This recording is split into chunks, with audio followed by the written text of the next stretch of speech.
Last night, your Xenia Scouts lost in a barn burner, took a total of 12 innings. They lost to the Galion Graders by a score of 6-5 off of a base hit from Mark Walton. Lee Solomon made a fantastic play at shortstop just to try and make something out of that play, but wasn't quite enough, and Galion came across to score the winning run last night again in 12 innings. We have the same exact opponent today for the Xenia Scouts here in Game 40, the last game of the regular season of the Great Lakes Summer Collegiate League playoffs.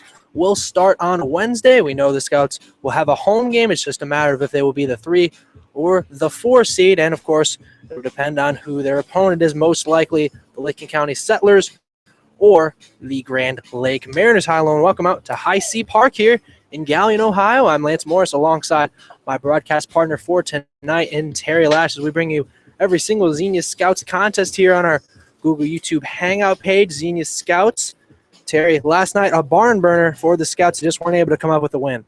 Yeah, a really unfortunate loss. Scouts were trailing most of the contest, exploded in the 7th for 4 runs, then on the bat of 4 doubles. See if the Scouts can get the victory tonight. Lee Solomon will be hitting leadoff today for your Xenia Scouts. First pitch to Lee. In there for a called strike 1, start time of 7:05 exactly. And so that should be Lee Solomon's last game with the Xenia Scouts. Will not be there on Wednesday. Lee struggled yesterday, going 0 for 6 in the contest. The 0-1. Grounds that one back to the pitcher, Trent Downs. He'll flip that one over to Malinsky at first for out number 1. So now 0 for 7 in these 2 days is Lee Solomon. We have a new player on the team, and Jake McJilton. The name sounds familiar. It's Rachel McJilton, who's been doing the PA work back at Grady's Field. And those are the host family of Lincoln Reed and Dewey Doval. Christian Binger now at the plate for your Xenia Scouts with 1 down here in the top of the first. First one misses low for ball 1, and Jake McJilton, this will be his first game with the Xenia Scouts, but also went on an Athletes in Action trip to the Dominican Republic as well. Plays his college ball now at Sinclair, was with Cedarville. 1-0 misses to Binger again, 2-0 the count. Christian yesterday got walks 31 and 32 of the season. The 2-0. And that one's in there for a called strike 1, makes it a 2-1 count to the second baseman from Southwest Baptist. Christian yesterday went 2 for 4 with those 2 walks. Also added 1 of 8 scout doubles in the game yesterday. The 2-1. This is low, 4 ball, 3-1 the count to Christian. Trend down some University of Rio Grande. The 3-1. And that one's going to miss. Ball 4. What do you know? Another walk for Christian Binger, or should I say Larry Bird, his 33rd walk. Yesterday you got the Magic Johnson reference. Now Larry Bird, I like your theme. Who's going to be number 34? Shaquille O'Neal? We'll see. We'll have to see number 34 in the walk category to find out. All righty. Christian now on first base. That brings up Kyle Carnahan, Mr. Hot Corner, and his 40th straight start at third base this year. Binger at first. 1 down. Top of the first inning. Kyle Carnahan now at the plate for the Scouts. First one is popped high out towards left field. Mark Ellis is going to camp under it for out number 2, right near that wall out in left field. Heise Park, probably the smallest park we've seen all season. There's only 300 feet to right field, about 320 to left, around 360 towards left center, and 345 to right center. That one just at warning track power. We've seen that a multitude of times for Carnahan this year. David Gaughan now comes up to the plate with 2 down. We're in the top of the first inning. Still no score between the Xenia Scouts and the Galion Graders. Christian Binger is on at first base with the walk. First pitch to Gaughan. Just misses for ball 1. Some scores from earlier today. The Cincinnati's team defeated the Southern Ohio Copperheads. That's good news for the Scouts. So that means if Xenia wins tonight, they clinch the 3rd spot. And we get home game. If they would win that home game, they would face the number 1 seed, which is going to be the Lima Locos. Next one is in there for a called strike. 1 evens up the count to David Gaunt playing right field today, a position we're going to have to get more accustomed to seeing him playing with the litany of injuries to the Scouts. At least until Jonathan Bravo comes back on Wednesday. Jonathan dealing with that foot injury. The 1-1. That one just breaks in there for a called strike 2. Makes it a 1-2 count to David Gaunt, one half of the Washburn-Ichabod duo.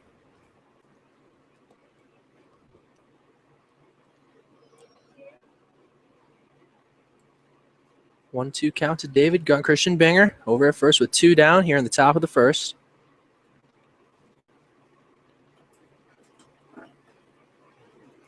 The 1-2. Swing and a miss. David Gaunt will go down on strikes to end the top half of the first inning. That'll be his 35th strikeout on the summer. Now only 5 shy of Ty Levi Gilchrist with the team in league lead in strikeouts. Trenton Downs looked pretty good in his first inning of action. Came in today with a 3-2 record, a 3.95 ERA, 41 innings pitched, 31 strikeouts, and 16 walks. So now we get set for the bottom of the first inning here in Galion, Ohio. Will Cruz will get the start today for your Xenia Scouts. Will 3-3 on the summer. The 4.62 ERA. This will be his 10th appearance. His 9th start. Made an appearance out of the bullpen against Lake Erie earlier this season. Has thrown 46 2/3 innings, 22 strikeouts to go with 14 walks. So what should we expect today from Will Cruz? Well, Will Cruz is a classic pitch-to-contact type hitter. He relies on the 7 men standing behind him to get the outs. The last time we saw Will, he struggled a little bit against the Grand Lake Mariners at Montgomery Field in Salina, Ohio. That one, he went 6 innings, gave up 4 earned runs on 9 hits, 3 walks, and probably the most important stat, he hit 2 batters, the first batters he's hit all season long. This will be his 9th start of the season. Will Cruz, who was a starter at Hillsdale College, the Chargers, this year has a lot of innings on that right arm of his, trying to finish out the summer here with the Xenia Scouts here in start number 9.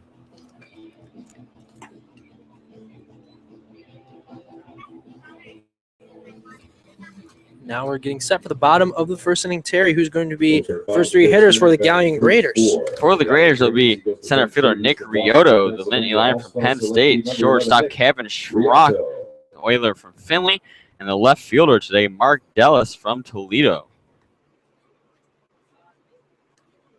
Nick Riotto in that left-handed batter's box. Will be the first batter Will Cruz will face today. First one to Riotto. Pops that one up out of play for strike 1. Riotto struggled a bit, and yesterday's contest went 1 for 6. Had a double back in the first inning of yesterday's game, but that was it. The 0-1. In there for a called strike 2 as Cruz quickly jumps on Nick Riotto, 0-2, one of the All-Stars for the Graders. 1 or 2, the other one being Matthew Sullivan, who we have not seen in these 2 days at Heise Park. The 0-2. Pops that one out towards short left field. And Lee Salmon, the shortstop, will get under that one for the first out of the inning. That was a great job by Lee because there seemed to be a bit of a commotion between Wyatt Hogan storming in from left field. Kyle Carnahan ranging back from third, but Lee Salmon with that deep voice calling him off, putting away the first batter. That brings up Kevin Schrock. Schrock will come up to the plate. Comes to us from Findlay. 1 for 10 against the Scouts. First one is lined right back to Cale Giddings for out number 2. Doesn't come any easier than that. Lands right on a rope. Cale Giddings didn't even have to move, just to open up the glove, and it fit right in there. So 2 up, 2 down for the Graders. For the Galion Graders, he's an infielder and an outfielder. He goes to the University of Toledo. He's from Perrysburg, Ohio. Number 27, Mark Dellis. Mark Dellis now up to the plate for the Graders with 2 down. First one will miss low for ball 1. First ball of the day from Will Cruz. Dellis did not get the start last night against the Scouts. The 1-0. Grounds that one foul back towards the Grader dugout. Evens it up at 1-1.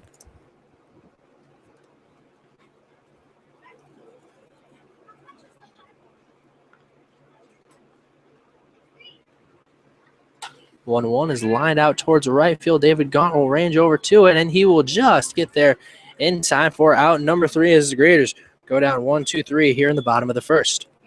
And Mark Dellis only played in 1 game in that first doubleheader between the Scouts and the Graders. That was back on June 28th on a Sunday, and that contest he went 0 for 3. So now Dallas 0 for 4 in his career against the Xenia Scouts.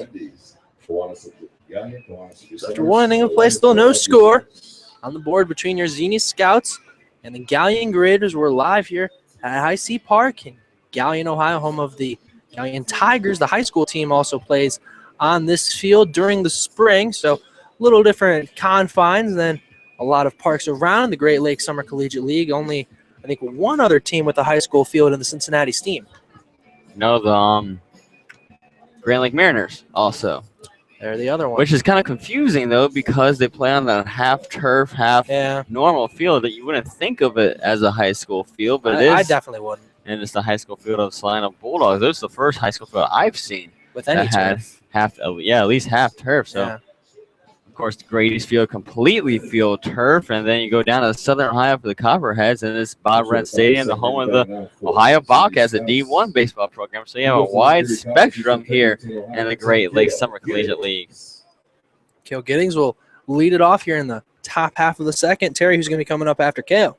After Cale Giddings, it will be Austin Orr, the designated hitter, and then Levi Gilcrease, the center fielder.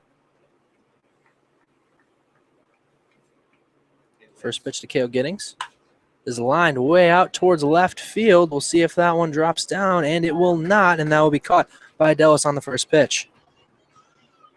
Giddings put a charge on that one, but not enough. The players were talking yesterday, said the ball wasn't really traveling in the air that much yesterday night like it was in batting practice, so we've seen a few of those balls hang up. We saw Kyle Carnell almost put one out, but hit off the very top of that left center fence. This one to Austin Orr is fouled back into the chain link fence right in front of us for strike one. Austin batting .233 on the year.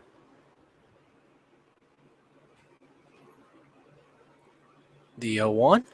This is way outside for ball one. 1-1 the count to Orr, the Bulldog from Union University in Jackson, Tennessee. Number 7, Miles Wright was lost for the year, and Jonathan Bravo's been injured. Austin Orr seeing nearly everyday action for the Scouts. 1-1 is fouled out of play for strike two. Makes it a 1-2 count to Orr. So if you remember, Jonathan Bravo had arm problems and was missing games back last week against the Northern Ohio Baseball Club before his latest foot injury. The 1-2. Lines one right back up the middle, just past the glove of Downs, and that will fall into center field for a base hit. Austin Orr goes 5-hole for the first hit of the game. Downs made a nice effort, but right under the wickets. A great job by Austin getting on base, and see they can start something here at the top of the second. That'll bring up Levi Gilcrease. He's 3 for 11 against the Galion Graders this summer. And .248 on the season. 1 for 5 yesterday. They'll check on Orr over at first. He dives back in time. Austin, 2 steals, has also been caught twice on the season. You've seen most of the folks too, so.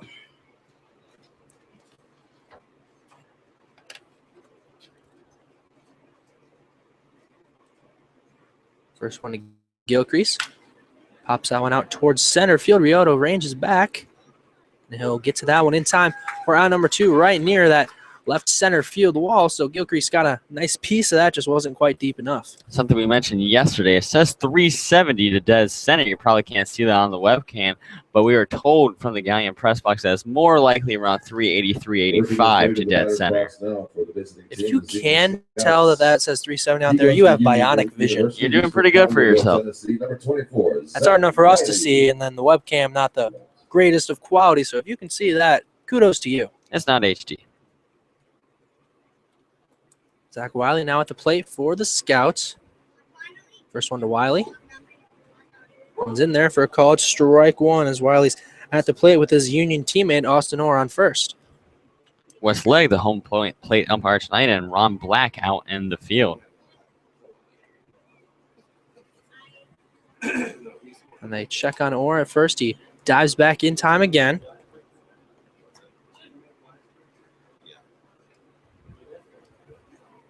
Or with a modest lead over at first. He has a little bit of an advantage on Downs, the righty on the mound. The 0-1. Wiley will pop that one out towards short right field. And that one will eventually be caught by Krupa as he runs all the way in, just shy of the infield round to put it away for out number 3. So 2 innings and 2 runners left on first base as Christian Bingham restrained in the first inning after walking. Then Austin Orr delivered the first hit of the ball game for either team, and then was restrained on first as well. We'll head to the bottom of the second, still tied at 0. They took in Mark Dellis, Jake Krupar, Will Orr. So Will Cruz will get set for his second inning of work here in Galion, Ohio at Heise Park. I think Will Cruz could go for around 5 innings today. It just depends on how things shake out. We know that Dylan Donnelly will pitch at some point today. We also think we could see Thomas Wanning as well. So just have to wait and see. We've heard some different things as far as the pitching rotation for today to make sure everybody gets at least a couple innings of work before Wednesday's playoff game. As before last night, the Scouts had a week off unless you were a part of the All-Star festivities at Prasco Park. And when you only pitch 1 inning anyway, so it's not like you're incredibly tired for that. And another interesting note for Wednesday's game, we're not sure who's starting that one either. We would originally thought maybe Quinn McGrath, who's been the team's ace, 6-0 record this year. But you also have the wild card factor. Maybe John Crawford's a home game. That's the only games that John Crawford pitches in. We'll have to see. We'll find out when you guys do. So be sure to be with Lance Morris and myself, Terry Lash, at 7:05 on Wednesday night in the first playoff game. And now, Terry, who's going to be coming up to the plate for the Graders here in the bottom of the second. Now we start off with the right fielder, Jake Krupar, followed by the first baseman, Alex Malinsky, and rounding off the side with a designated hitter, Austin Adams. Krupar up to the plate. First one to him. Lines that one out towards center field. Levi Gilcrease ranging over to it and will get to it for out number 1. 1 pitch, 1 out.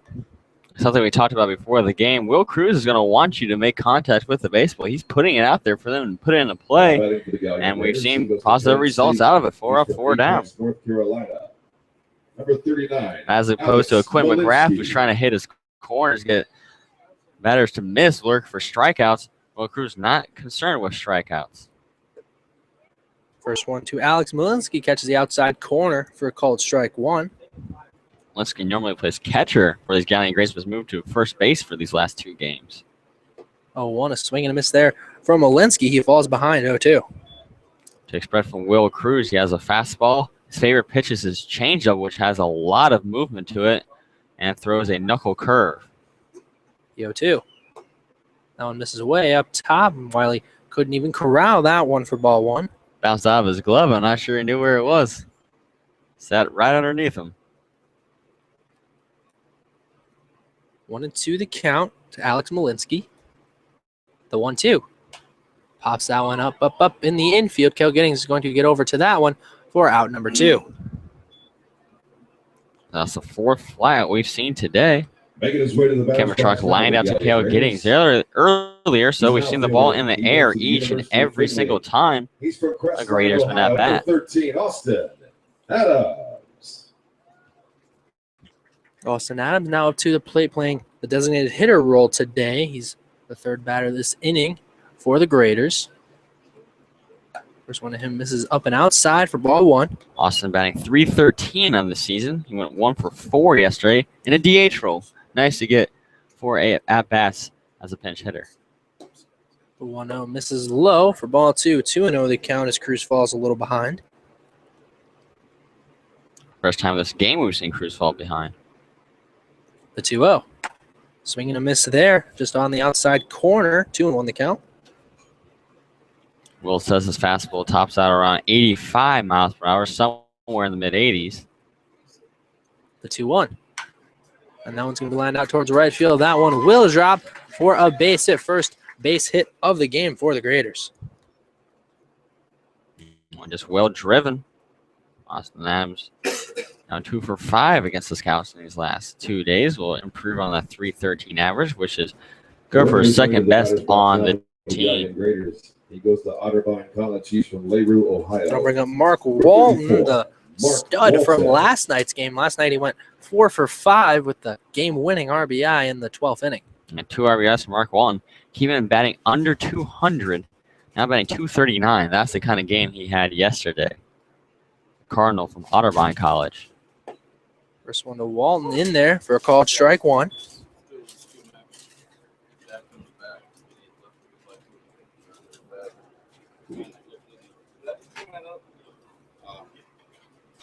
Now the 0-1. This is outside and in the dirt. Nice stop there from Wiley to keep it in front of him. Evens it up at 1-1. Austin Adams has not attempted to steal yet this season, so I don't know if we'll be seeing him move on the base pass. But again, this is only his 18th game with the Graders. The 1-1. Just a tad up top for ball 2. 2-1 the count.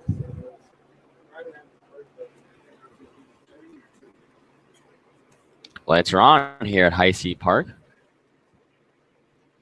Not nearly as sunny as we had in yesterday's contest. 2-1. This is just low for ball 3. 3-1 the count to the Cardinal from Otterbein. And earlier we said there was 20% chance of rain. Doesn't look like that now. Looks like pretty clear skies. 3-1 count to Mark Walton. Austin Adams on first. The 3-1 is in there for a called strike 2. That'll be a full count first of the day for either pitcher.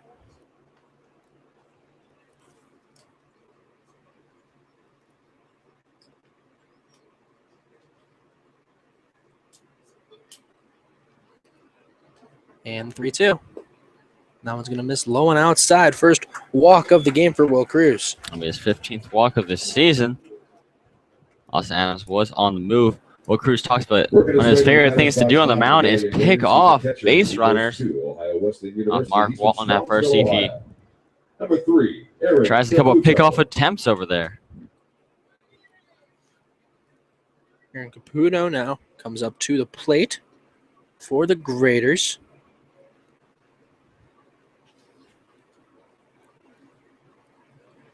First one to Caputo. Just outside for ball 1. Caputo also listed as a catcher, so both first base and second base of the Graders are listed as catchers on their lineup.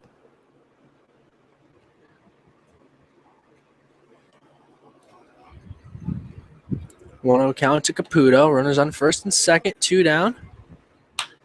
That one's grounded just past the glove of Will Cruz to Christian Binger at second. They'll flip that one over to Cale Giddings in time for out number 3. So it took a little longer than you would like, but they'll strand 2 runners on the base pass here in the bottom of the second inning, and still no score on the board for either side. Nearly identical game. Both teams have 2 runners left on base so far. Both teams have 1 hit, both being singles, and both teams have 1 walk. And a scoreless ball game. So in a game between 2 teams that went 12 innings last night, you would expect some similar results early on. So now we get set here for the top of the third. We'll see another inning from Trent Downs on the hill for the Graders. Coming up for the Navy and Gray, this top half of the third inning. We'll start off with the 9-hitter, Wyatt Hogan. Then we're back to the top of the batting order with Lee Solomon, who's still looking for his first hit in this series against the Galion Graders. And then Christian Binger, one of 2 base runners on the day for the Xenia Scouts. He walked for his 33rd time this season and 3rd time in 2 days back in the top of the first. Do you see A.J. Cecil out there for the Galion Graders? I don't know if he's going to start warming up or if they're just warming up Dallas over there in left field. I think it's the latter. Think it's the latter? Trent Downs has looked pretty good on the mound through these 2 innings. Yesterday, Tyler Hall went 6, tried to go 7 before he was lit up in that 7th inning. Didn't record an out, so he went 6 innings, gave up 4 earned runs. Top of the 3rd inning, batting now for the visiting team, the Xenia Scouts. Wyatt Hogan will now come out to the plate. Here's Xenia Scouts. He's the number 9 hitter for today's contest. Wyatt comes in today batting 163. Got a hit yesterday.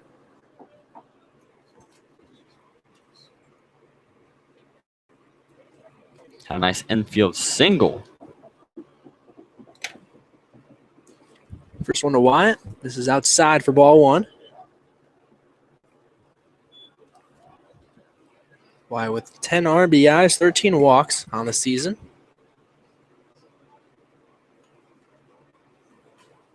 The 1-0.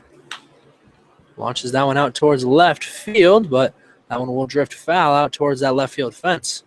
Very well hit ball. Just couldn't get it fair. A tough break for Wyatt Hogan. Probably would have been a bounce off the fence double for the left fielder, but bounces foul. So you just have to step back into the box with disappointment. 1 ball, 1 strike to Wyatt Hogan, the left fielder from Hendricks College in Arkansas. The 1-1. Grounds that one down the third baseline, just foul again. Falls behind 1 and 2. Left side of the infield, the same as last night for the Galion Graders, with Tyler Ocker manning the hot corner and Kevin Schrock at shortstop.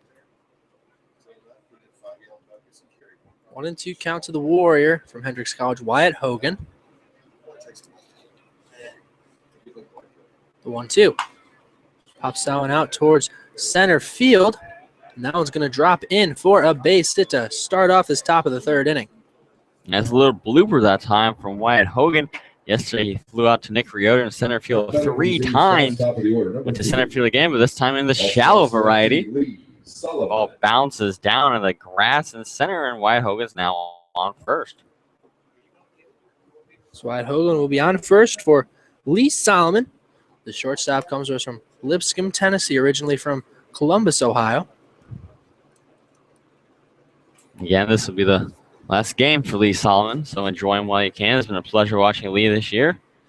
Came to the team a little late, not very, when he got his first start against the Licking County Settlers. First one to Lee.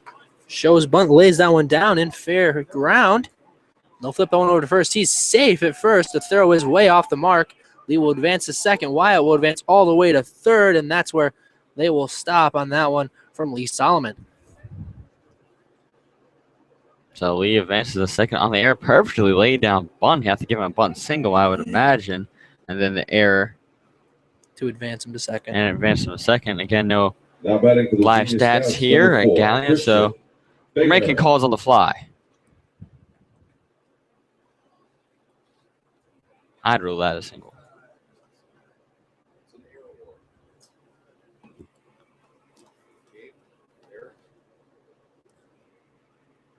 Christian Binger now up to the plate for the Xenia Scouts. Runners on second and third. Nobody down here in the top of the third. They're going to have a quick meeting on the mound between Downs and Walton to straighten things out. Now, this is the first time that Downs has faced the Scouts this year. Hasn't played in any of the 3 games. What's wrong with you, McKeever? I can't stop thinking about baseball.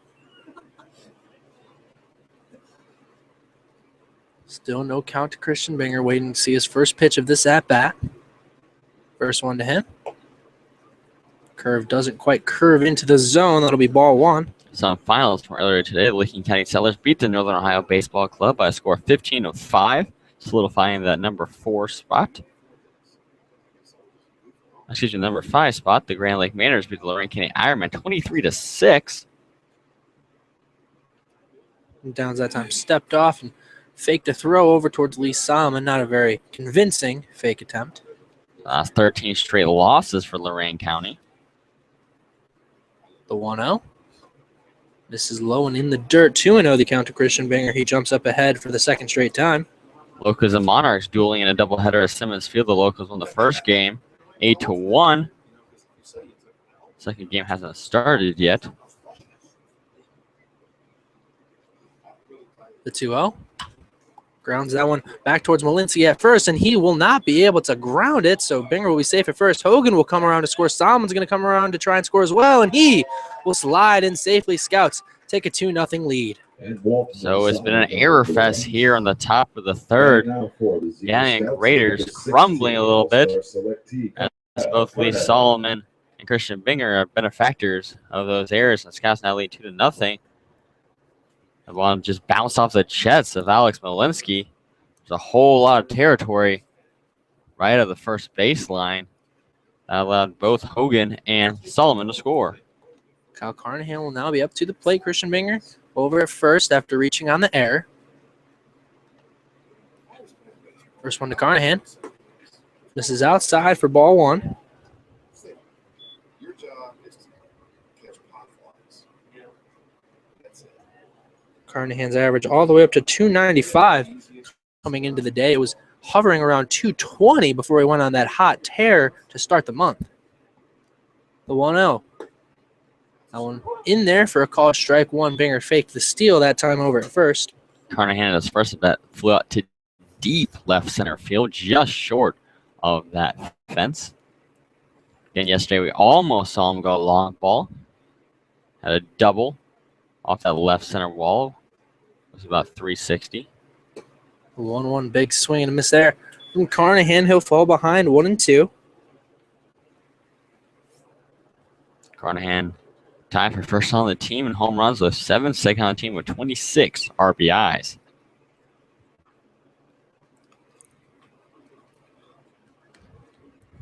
One and two, the count to Kyle Carnahan with nobody down here in the top of the third. 1-2 curve misses outside into the dirt. That'll leave it up at 2-2. A good block by Mark Walton. There's a really deep backstop here at Heise Park. Christian Binger definitely would have been on the move from first to second. 2-2 count to Kyle Carnahan, one half of the Washburn-Ichabod duo. The 2-2. Binger is on the move this time. A hit and run was on, but Carnahan not able to get that one into play. It'll go foul. And just barely getting the wood on the ball to nick it backwards into this chain link fence. Aggressive play by Coach Case, calling the hit and run, trying to get that third run across the board.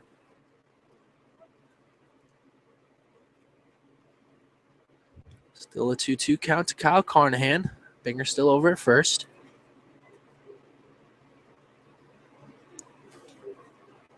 The 2-2. Just got a piece of that one to stay alive at 2-2. We'll try it again. And Trent Downs took something off that off-speed pitch. Good patience from Kyle Carnahan. Still a little bit out in front of him, but not enough to get him to go down swing. Got a piece of the ball to stay alive. He's done a good job doing so with this 2-2 count. 2-2 count to Kyle Carnahan. Scott's on top 2-0. We're in the top half of the third inning. Still nobody down. The 2-2. Binger on the move again, and Carnahan just able to foul that one off once again, his third straight time. Pretty similar to the last hit run we saw. It fouled off by Carnahan, just kind of scooted off home plate area and not much out of the batter's circle. And we'll do it again. This is the 4-2-2 pitch we're going to see to Carnahan as the sun starts poking its way out in left field.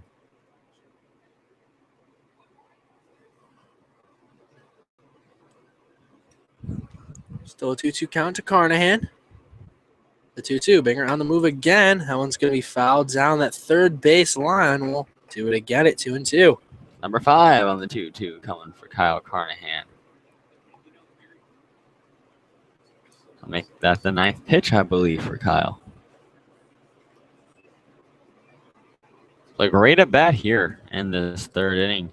It's been error-filled. Those two big errors, one on Malinsky, one on Ockers, really helped out the Xenia Scouts to put those 2 runs across the board. 2-2 count to Kyle Carnahan. Christian Binger still over at first. They're actually going to throw back at Christian Binger at first. He's in there in plenty of time. Still no activity yet in the greater bullpen.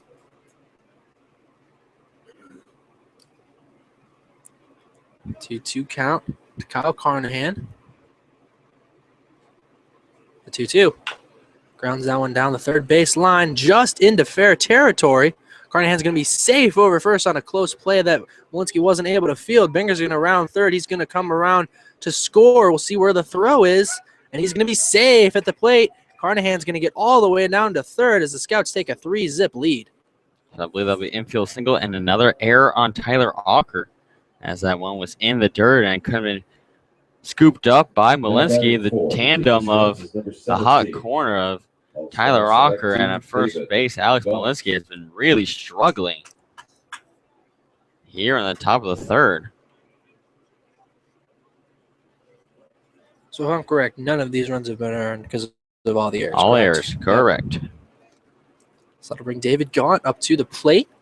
Still nobody down. Scouts on top, 3-0. Kyle Carnahan, his Washburn teammate, over at third. First one to Gaunt. Big swing and miss there for strike one. Gaunt struck out swinging last time he was up. That ended the top of the first inning.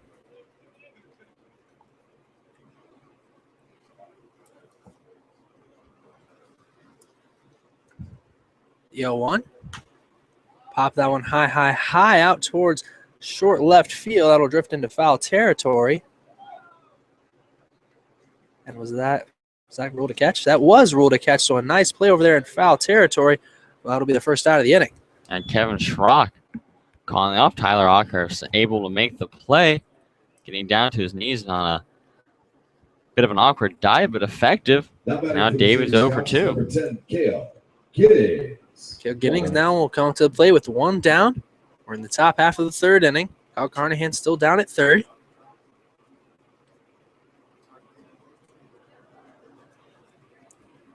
First one to Cale. Catches the outside corner for strike one. Last time up, Cale flew out to Dallas out in left field. Cale came in today batting .267. The 0-1. This is low and outside for ball one. That'll even it up at one apiece. And the Graders were officially eliminated today with the victories from both the Mariners and the Steam earlier. The 1-1. Giddings will ground that one out towards left field, but that one will drift into foul territory as he fall behind 1 and 2. Victory for the Scouts solidifies them as number 3 in the Great Lakes League standings for the season. This being the last regular season game for the Navy and Gray. Don't know who number 6 could be. The 1-2. This is outside. Evens it up once again at 2 and 2. It looks like the Cincinnati Steam, who don't have anything scheduled on their point streak right now, are going to be done with their year. So they're waiting on the game tomorrow between these Graders and the Grand Lake Mariners. Graders try and play spoiler to the Mariners season. 2-2 to Cale is going to be popped out towards short right field, and it'll get all the way out to Malinsky over at first base. Almost ran into the Scouts' dugout for that one for the second out of the inning. Yeah, they got to the gravel over there right in front of the Scouts' dugout, but Malinsky making a nice play, fending off the sun, and now back-to-back flyouts in foul territory. Not the at-bats Coach Case is wanting. So that'll bring up Austin Orr to the plate here with 2 down. Top half of the third inning. Scouts on top 3-0. First one to Orr. Just outside for ball 1. 3 errors is what score the Scouts is 3 runs this inning.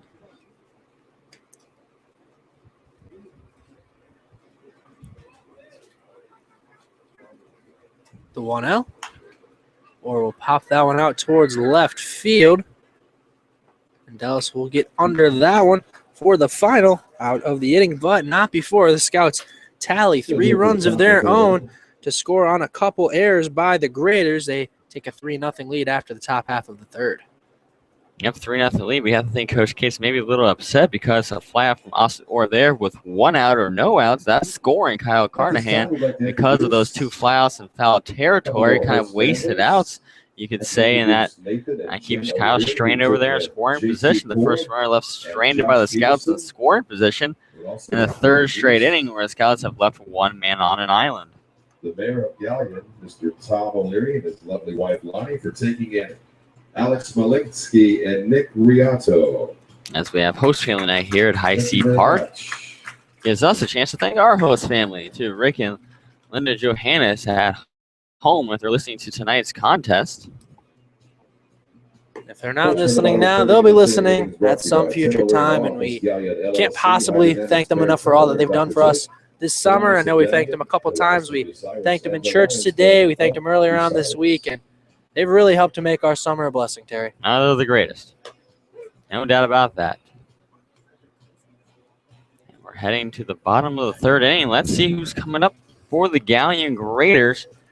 as Will Cruz tries to stay dominant on the mound.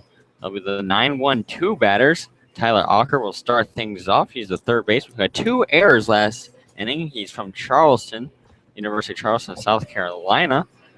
And it's going to be back to the top of the batting order for the Graders. And Nick Rioto, the center fielder who flew out last time to shortstop, Lee Solomon, and then Kevin Schrock, who lined a laser to Cale Giddings on the first pitch. Batting now for the Galion Graders. He's an infielder. He goes to the University of Charleston. He's from Newburgh, Pennsylvania. Number 14, Tyler Ocker. Tyler Ocker now up to the plate for the Graders. Here in the bottom of the third, Will Cruz on the mound for your Scouts. First pitch is just outside for ball 1. Ocker 1 for 8 against these Scouts. The 1-0 is lined out towards left center field. That one will drop for a base hit. Ocker will round first, and that's where he's going to stay on his leadoff single. Now batting for the Ocker will improve on that 224 batting average he had coming into today's game. And Raiders doing some business here in the bottom of the third, trying to keep up with the Scouts after allowing those 3 runs. Nick Rioto now to the plate for the Graders, one of 2 All-Stars for this Grader Ball Club. First one just misses outside for ball 1. We saw Ocker on the move a few times yesterday, brought his steal total up to 7 on the season. Cruz will check on him over at first. He's back in there in time. And those 7 stolen bases that ties Ocker with third on the team. Dallas has 9, Rioto has 8, and Brandon Wright, who started at second yesterday, also has 7. Yo, want to swing and a miss there from Rioto. Evens it up at 1-1.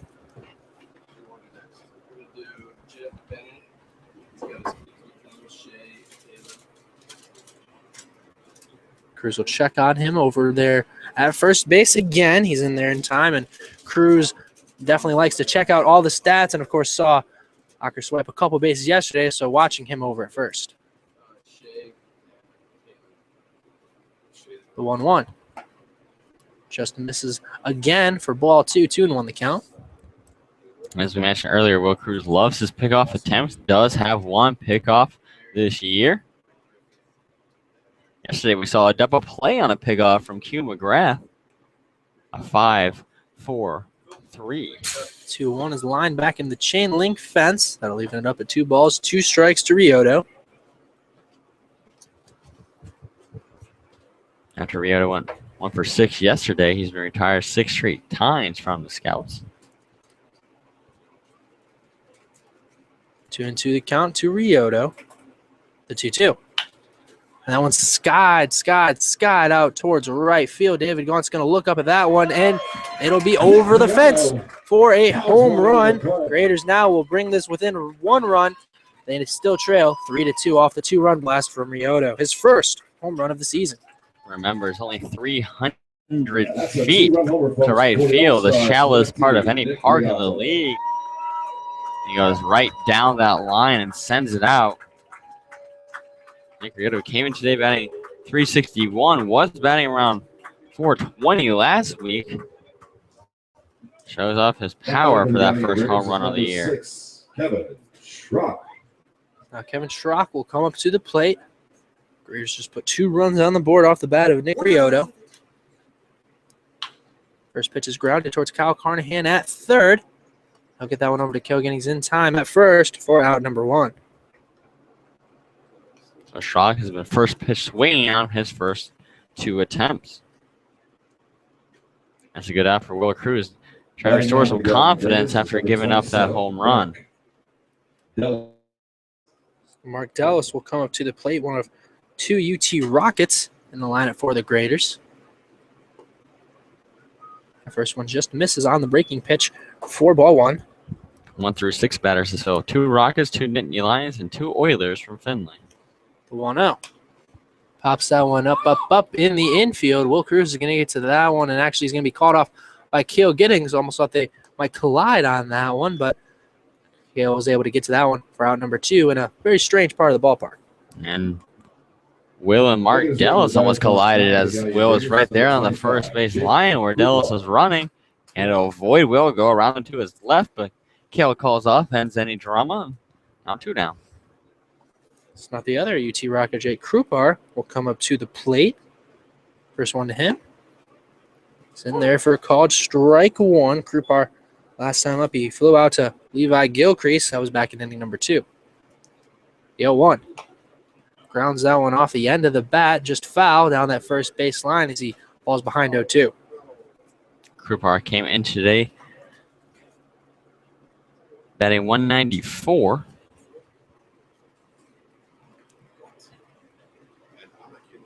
And the 0-2. Grounds that one just past Kyle Carnahan and Lee Salmon on the left side of that infield, and Krupar will be on with a base hit single. So the third hit of the inning. Again, another 2-out single from Galion Greater. Second time we've seen it this day. Alex Malinsky. Alex Malinsky now coming up to the plate for the Graders with 2 down. We're on the bottom of the third. It's a 3-2 ball game in favor of the Scouts. First one, Malinsky just outside for ball 1, just missing that outside corner. That home run given up by Will Cruz was his 5th of the year, which leads the team. The 1-0. Now it's going to pop out of play off the bat of Malinsky. Evens it up at 1-1. You saw Malinsky with that costly error in the top half of this inning. Scored one of the Scouts' 3 runs in the contest. The 1-1. Doesn't quite break into the zone. That'll make it a 2-1 count to Malinsky. I can see 2 fleas going at it on top of the water tower. It's just the close-up vision. What did you lose? Your close-up or your far? The 2-1. Both. Catches the outside corner for called strike 2. Evens it up at 2-2 to Alex Malinsky, the first baseman from Penn State. Now Cruz 1 strike away from getting out of this inning. Trying to limit any more damage here in the bottom of the third. So you can see everything still up close. 2-2. Rounds that one down the third base line past Kyle Carnahan, but it goes foul, so we'll do it again at 2-2. At one time. Cruz remains just 1 pitch away from getting out of this bottom of the third. Has already given up 2 runs. The 2-2. Grounds that one right towards Kyle Carnahan at third. He'll chuck that one over to first in time for out number 3, but not before the Graders put 2 runs on the board of their own off of a 2-run home run from Nick Riota. They still trail, however, 3-2 to the Xenia Scouts after 3 innings of play. Hard to believe that's the first home run of the season for Riota, because that one was absolutely crushed. Imagine playing half his games here at Heise Park. He'd have at least a few down that right field line, which is only 300 feet, but that was his first of the season. Again, the Graders leave a runner on, so that's 3 in the day. And it's the same as the Xenia Scouts. So again, ahead to the top of the fourth. Difference in this contest has been the 3 errors for the Galion Graders. I put those 3 runs across the board for the Scouts. 3 runs, none of them earned to Trent Down. Down's having an unfortunate night on the mound because now getting a lot of support from his infield. And something I always do before every game, as we always do our prep work, we write down the averages, the RBIs, stolen bases if they're relevant, that sort of thing. I always write down the home runs for each side. That way I know if it's the first one, they hit it. And Jake Krupar has himself a home run. Colton Carney not in the starting lineup. He has 4, although his average is right around that 200 mark. So, hence, that's the first home run of this season for Riota. Batting now for the Xenia Scouts. Just a little tip to all the broadcasters out there. You never know how many could be listening. You don't know. We have Levi Gilchrist here in the top of the 4th inning. Following Levi with the 8-9 batters, Zach Wiley and Wyatt Hogan. Levi last time flew out to center field.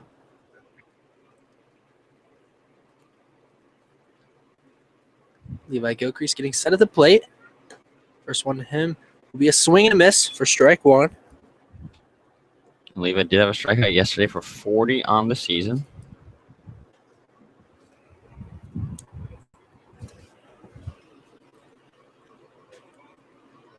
The 0-1. Levi shows bunt, lays it down, but that one will drift foul as he will fall behind 0-2. And I also believe I did have a strikeout after that, so it's actually 41 on the year for Gilcrease.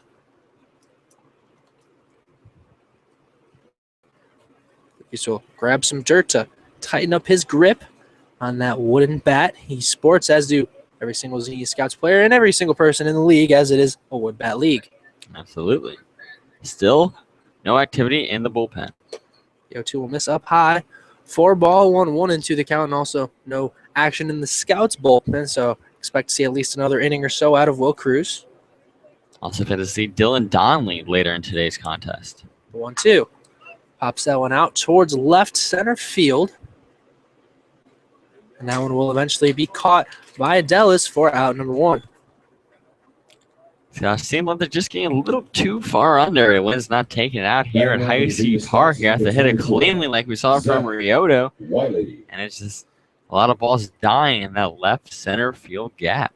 Yeah, we're not seeing a whole lot of wind here as you look and see all the trees not really moving at all, so not a whole lot of wind to push these balls in or out.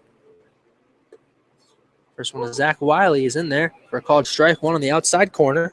Just take a look at Old Glory in left center field, not moving at all, just sitting stoically. The 0-1. That one misses low for a ball, evens up at 1 ball, 1 strike to the catcher from Union.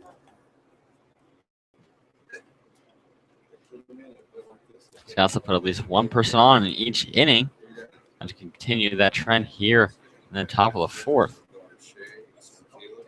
The 1-1. Wiley will ground that one just back towards the fence here. It doesn't quite get to the fence, just trickles off the bat for strike number 2. Zach Wiley came into the yesterday's contest late. He was substituted in after Joey Levitt came in the top of the 9th inning for Kale Giddings to pinch run. I put Wiley behind the dish and Lincoln Reed at first. The 1-2. Set up outside for that one. It was take all the way from Wiley. Makes it a 2-2 count. And his 2 at-bats and extra innings yesterday, Zach Wiley struck out both times. 2-2 the count to Zach Wiley. The 2-2 pitch. That one misses inside. Ball 3, 3-2. Now the count to Zach Wiley, and that'll be the first full count for Trent Downs. And Downs is not happy about that one. He thought he nicked that inside corner, just barely missing it according to West Leg. The 3-2. And that one will be skied out towards center field. And that one will be caught right in front of that center field fence for out number 2. Nice catch there by Ryota. Yeah, Scouts are getting close. They just aren't able to clear the wall. I'm wondering if they have that mentality since it's such a small ballpark, maybe trying to go for the long ball, and it's coming back to haunt them a little bit. That'll bring up Wyatt Hogan with 2 down. We're in the top half of the 4th inning here in Galion, Ohio. Scouts on top by a score of 3-2 over the Galion Graders. Wyatt singled his last time up. First one to Hogan. Skies that one out way towards left field. And that one's going to He robbed just be caught. That one was a rob by Dallas. Wyatt Hogan was just robbed of his first home run of the season. Absolutely. It just seemed like Dallas misplayed it at first. He thought he was under it, then realized, oh no, I got to backpedal a little bit more. Backpedaled and put his left arm extended out above that left center fence and took it back from beyond the grave to keep us at this 3-2 ball game. Nice play in left field. We've seen a multitude of great plays in left field from Mark Delos, who got the start today after being rested yesterday. Tough break for Wyatt Hogan. And the Scouts to go down 1-2-3 for the first time in the ball game. That was a trend yesterday. 1-2-3, I think 4 times yesterday's contest, maybe 5. Barry and Rick Griffith. And Will Cruz will come back to the rubber here in the bottom of the 4th inning. So after the top half of the 4th inning, Scouts aren't able to plate anyone as they fall 1-2-3 in that inning, all via the fly out, but one of those wasn't a typical fly out as Wyatt Hogan was robbed of a home run out to left field. And coming up here in the bottom of the 4th inning for the Galion Graders, we'll start off Austin Adams, the designated hitter who singled last time. Straying on second base, then Mark Walton, the catcher from Otterbein. He walked last time. And then it will be Aaron Caputo, the second baseman, who grounded out to second base, and Christian Binger in his last at-bat. Number 13, Austin Adams. Austin Adams will be the first batter this inning for the Galion Graders. We're in the bottom of the fourth inning. Scouts on top by a score of 3-2. First one to Adams. Lines that one past Christian Binger at second. That'll be another base hit for Adams, his second on the day. Adams' tear continues. That's 2 for 2 now. Those two singles already came into the day, batting .313. Graders is number He's 34. been on a torrid pace as of late. Mark Walton now will come up to the plate. He walked in his first at-bat on a full count. Do see some activity in the Scouts bullpen, though, as Tony Campbell is warming up.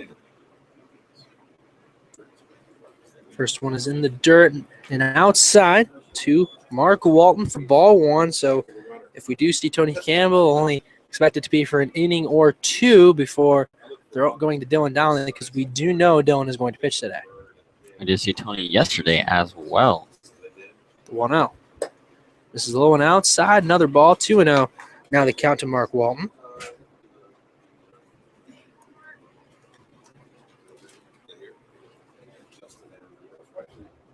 Walton 4 for 7. This entire series against the Scouts was 4 for 5 last night. Walton shows bunt, pulls it back, but it's in there for a called strike 1, 2-1 the count. Campbell was warming up the pen yesterday, was very effective in his one inning, only gave up one hit. And those 4 batters he faced, and he did throw a knuckleball yesterday. 2-1. Just misses for ball 3. 3-1 the count to Mark Walton. Tony's dad actually was in attendance in yesterday's game. I was able to meet him. So she listens to all the broadcasts. Tony's mom, if you're listening back home, thank you for listening to Xenia Scouts Baseball. 3-1 pitches in there for a called strike 2. That makes it a full count once again to Mark Walton. Last time it happened, he walked. He's the only batter for the Graders that's had a full count against him today. Funny how those things work. Yeah, very patient at the plate. 3-2. Just misses outside for ball 4, so he will draw his second straight walk. And the 6-7 batter is exactly the same as it was in the bottom of the second inning, with a single from Austin Adams and a walk to Mark Walton. Even crazier enough, each of Adams' hits were to right field.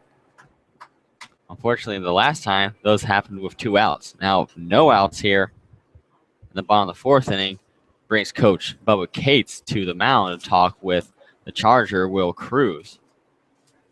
So Coach Cates out there having a meeting with Will Cruz as well as catcher Zach Wiley. Probably just trying to boost up Will's confidence after he allowed the first 2 guys this inning to reach base. Maybe just try to slow him down a bit. Thinking about a double play ball here to get 2 outs in the inning. Haven't seen a whole lot of balls on the ground. We did just see one from Austin Adams that slide into right field, but has been mainly pop-ups and fly-outs and liners coming off the bats of the Graders for Will Cruz's outs.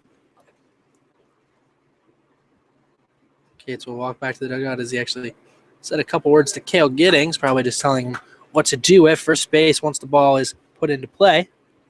I'm looking for a 1-6-3 maybe, or 3-6-3, 3-6-1 if Will Cruz have to cover. You never know. With the left-handed hitter, you got to think there's higher likelihood the ball is hit to Cale. First one is going to hit him potentially. It looks like, I guess they said it will. And that one's going to hit Caputo. That'll be, I think, the 3rd time this season Will Cruz has hit a batter. That'll load up the bases for Tyler Rocker. Caputo showed bunt. Cale Giddings all the way in. Was about ready to high-five Caputo before the ball even reached there, but a little too far on the hands and looked like it nicked him, and that's going to do it for Will Cruz. They're bringing out Tony Campbell. So Will Cruz goes 3 innings, and any of these runs given up by Tony Campbell, will be accredited to Will Cruz.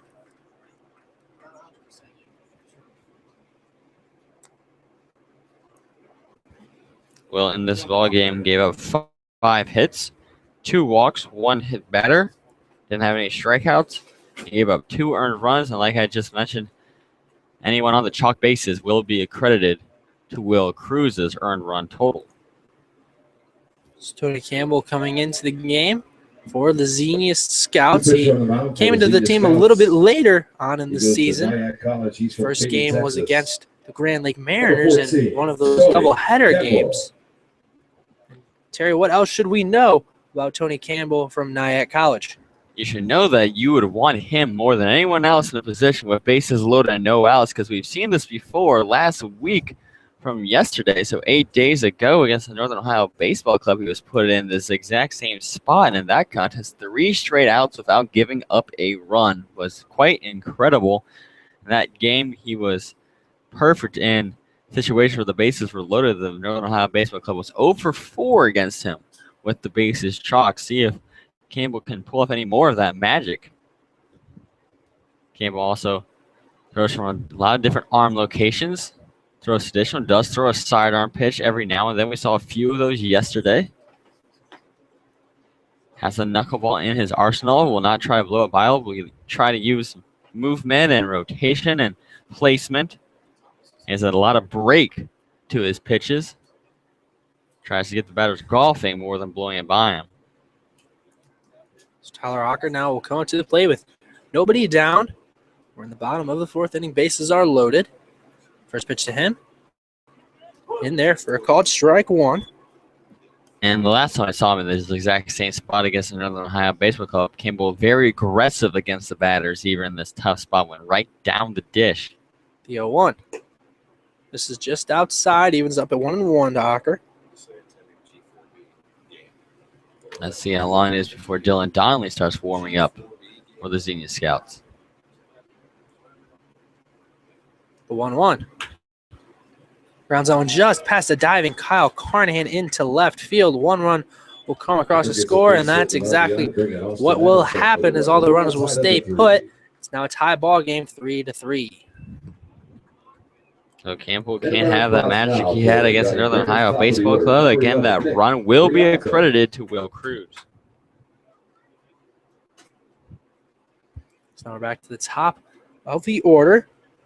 Griotto up to the plate now for the Galion Graders. Last time he was up, he hit a 2-run home run to right field. First one will miss outside for ball 1. It's going to be very hard for the Scouts to hold on to this 3-3 tie game. Bases loaded and no outs. The 1-0 is going to miss low and outside for ball 2. 2-0 the count to Griotto. So you got to think it's just damage control in the mind of Tony Campbell, trying to get a grounder into a double play, give up a run, but get out of the inning with as little damage as possible. 2-0 is skied out towards right field. Gaunt's getting under that one for the catch. He's going to chuck that one in to home plate. That one's going to actually get past Wiley. Walton slides in safe at home.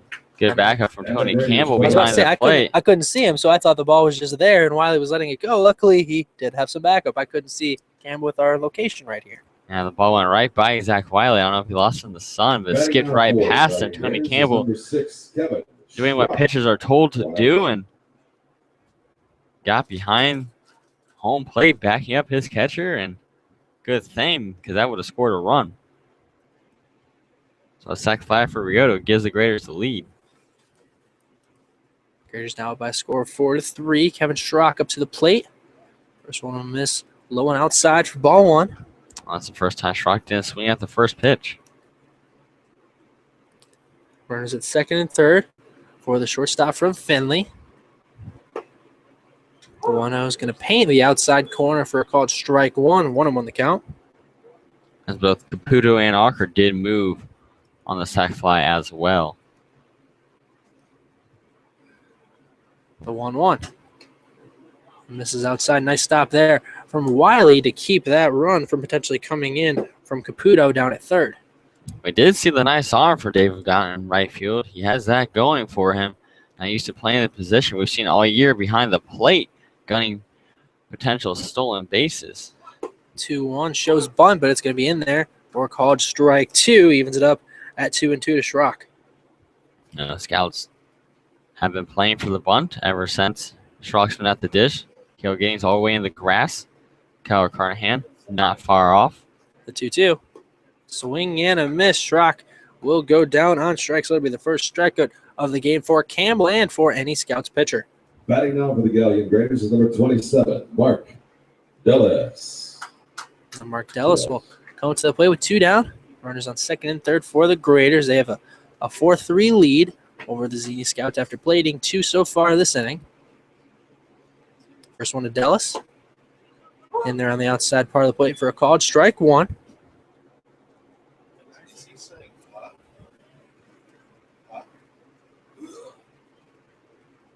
The 0-1. Grounds that one right back up the middle for a base hit there from Dellis. One run's going to come around to score, and they're not going to test Levi Gilcrease. That's a very smart idea. Anyone else, they're sending home the runner on third base and Tyler Ocker. Not even going to try it out against Levi Gilcrease. Regardless, another single, and the Graders' lead is up to 2.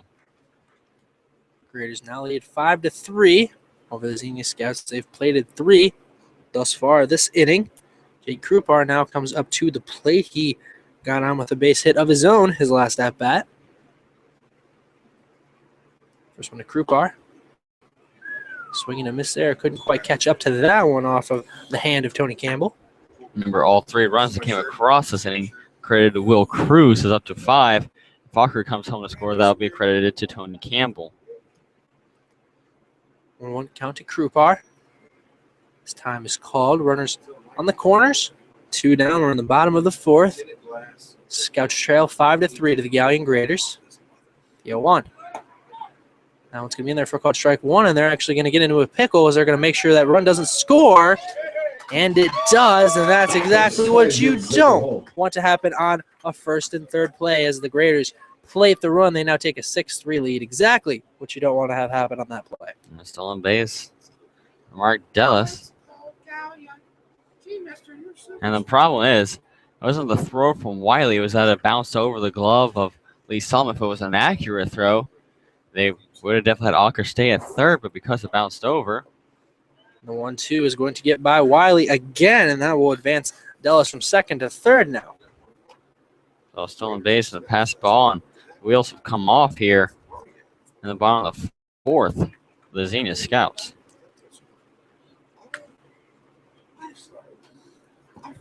Two and 1 count to Jake Krupar. There is 2 down here in the bottom of the 4th. That one's going to be grounded back foul. That'll even it up at 2-2. Scouts down by 3 in that last run. The 6th was the first one given up by Tony Campbell. 2-2 count to Krupar. The 2-2. Chops that one back up the middle. Christian Banger will range over to that one. And he'll just get that one over to first base in time to finally stop the bleeding after the Scouts allow 4 runs to come across the plate. And they now trail the Graders by a score of 6-3 after 4 innings of play. And they only did it on 3 hits, but pass balls, stolen bases, sacrifices, walks, hits by a pitch, just every method of the book to get on in advance. The Graders did it. Expert base running, and Scouts just really struggling there in the home half of the 4th inning. Now getting doubled up by the Galion Graders 6-3. Got to wake up those bats again, try to come back just like in yesterday's contest. They were down yesterday 4-0 for the majority of the game until the 7th inning where they tied it up when they put 4 runs across themselves. Now they're going to have to put at least 3 up if they want to tie up this game. And at least in this game, the bats have been working much earlier than they were last night. We didn't see any signs of life truly from the Scouts until that 7th inning. 3 hits until that 7th inning. 2 of them came off the bat of Christian Banger. And 1 from David Gaunt. But they did wake up eventually before we saw 8 doubles in the contest. I'll have to get the double train going here. In this contest, the struggle for the Scouts has been lifting the ball too high in the air. Last inning, we saw the Scouts go 1, 2, 3, all deep fly balls, but all within range of being caught in the outfield. Now we'll start the top of the 5th inning at the top of the order with Lee Solomon, who will be followed by Christian Binger, and Kyle Carnahan is in the hole. Lee Solomon will lead it off this inning for the Scouts. First one he shows bunt. That one will miss for ball 1. Solomon did have a bunt single in his last plate appearance. I have to imagine Alker is going to be playing way in on third base. Sitting around the grass right now. The 1-0. And that one's going to be grounded towards Chirac at shortstop. And a nice scoop over there from Malinsky will sit down Lee Solomon for the first out of the 5th inning. And we saw Malinsky struggling with those scoops earlier in this contest and fielding, but that time expertly done. We haven't seen the graders infield in a long time because of that long inning. Maybe the time off got Malinsky to settle down a bit. Christian Binger will now come up to the plate for the Scouts. First one to him is in there for a called strike 1. Binger 0 for 1 today, but has been on both times. He was walked back in the first and then reached on an error. The 0-1 will miss outside and bounce into the dirt. That'll even up at 1-1. Trent Downs still on the mound for the Graders and no activity in their bullpen. The 1-1. That one will miss down and inside. 2-1 the count.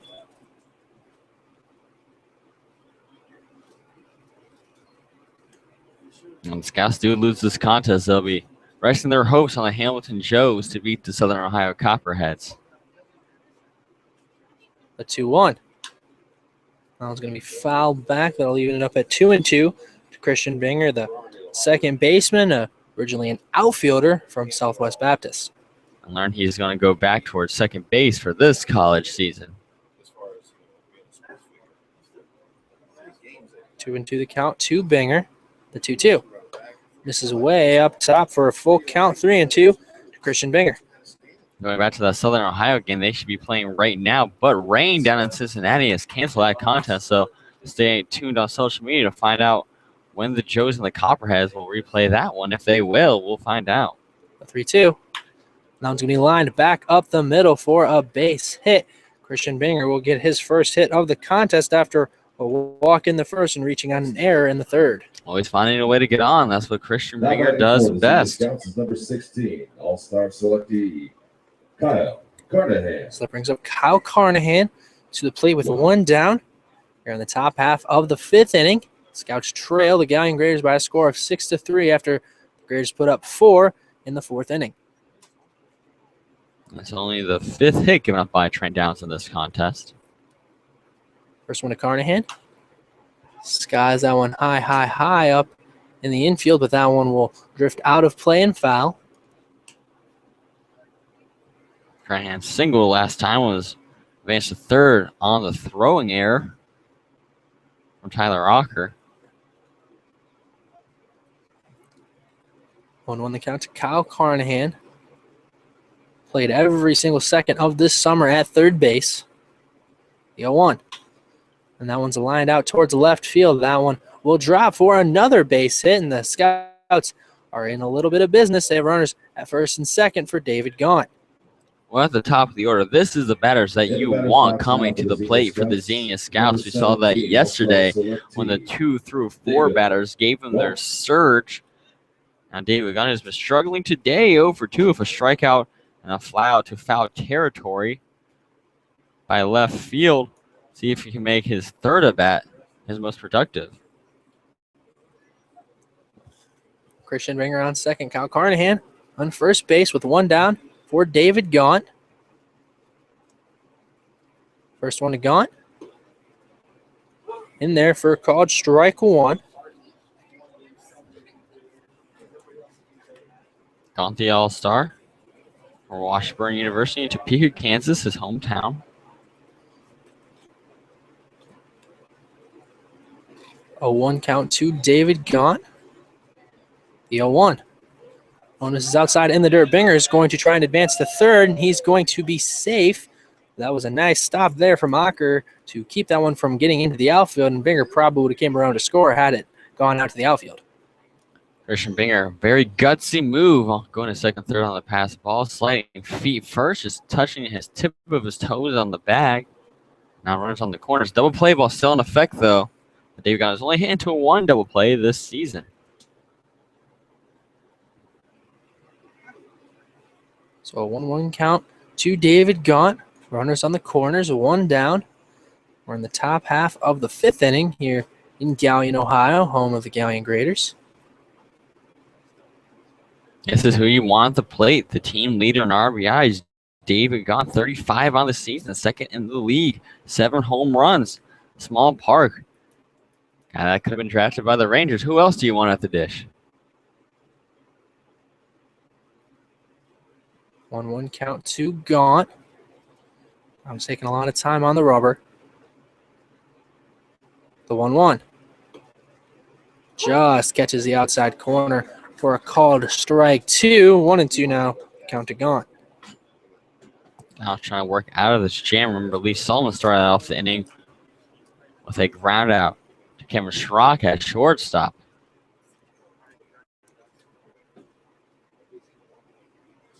One, two count to Gaunt. Runners on the corners.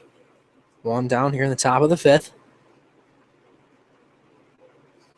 The 1-2. Misses low and outside into the dirt as well. Evens it up at 2-2 to Gaunt.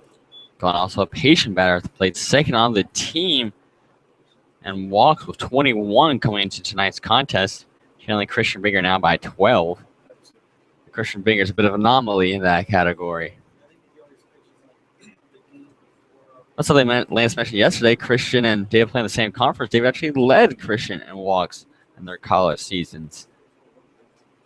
The 2-2. That one just misses on the inside part of the plate as Gaunt works his count all the way back to 3-2. And we saw that earlier. So Westlake's being consistent on a 2-2 pitch to Zach Wiley last inning that was a little too far inside, which was called a ball. Very similar situation. Full count to David Gaunt. Runners on the corners. Just 1 down here in the top of the 5th. Scouts trail 6-3. The 3-2.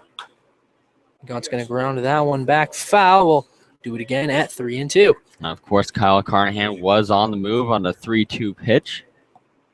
Runners on the corners. He's at 15 to 10. He's at the 5. Holy cow, this kid's going for a touchdown. Oh, my goodness. Scouts trailing by 3. The whole crowd.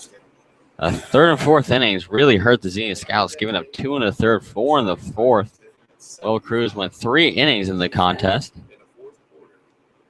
Gave up 5 earned runs in those 3 innings. Tony Campbell came relief. He has given him a 1 earned run. We don't know if we'll see Tony here in the bottom of this 5th inning. The 3-2. And that one's hit on a line out towards left field. I think that one actually hit off of one of the light poles. That's perfect placement. He couldn't do that if he tried out of 1,000 times. I think he can do it more than once. You think? That's pretty impressive. That's not the biggest light post in the world out there. That on the fly, that's pretty solid placement. We've also seen David hit a home run off of the foul pole. So We have seen that. I think he's accustomed to aiming for poles. He's done it more than once this season, just been different poles. Little known fact. The 3-2. And that one's hit on a rocket out towards left field. That one will drop in for a base hit. Christian Binger is going to walk in to score. Kyle Carnahan's going to be waved in. Rounding 30, heads for home, and he'll be in there safely.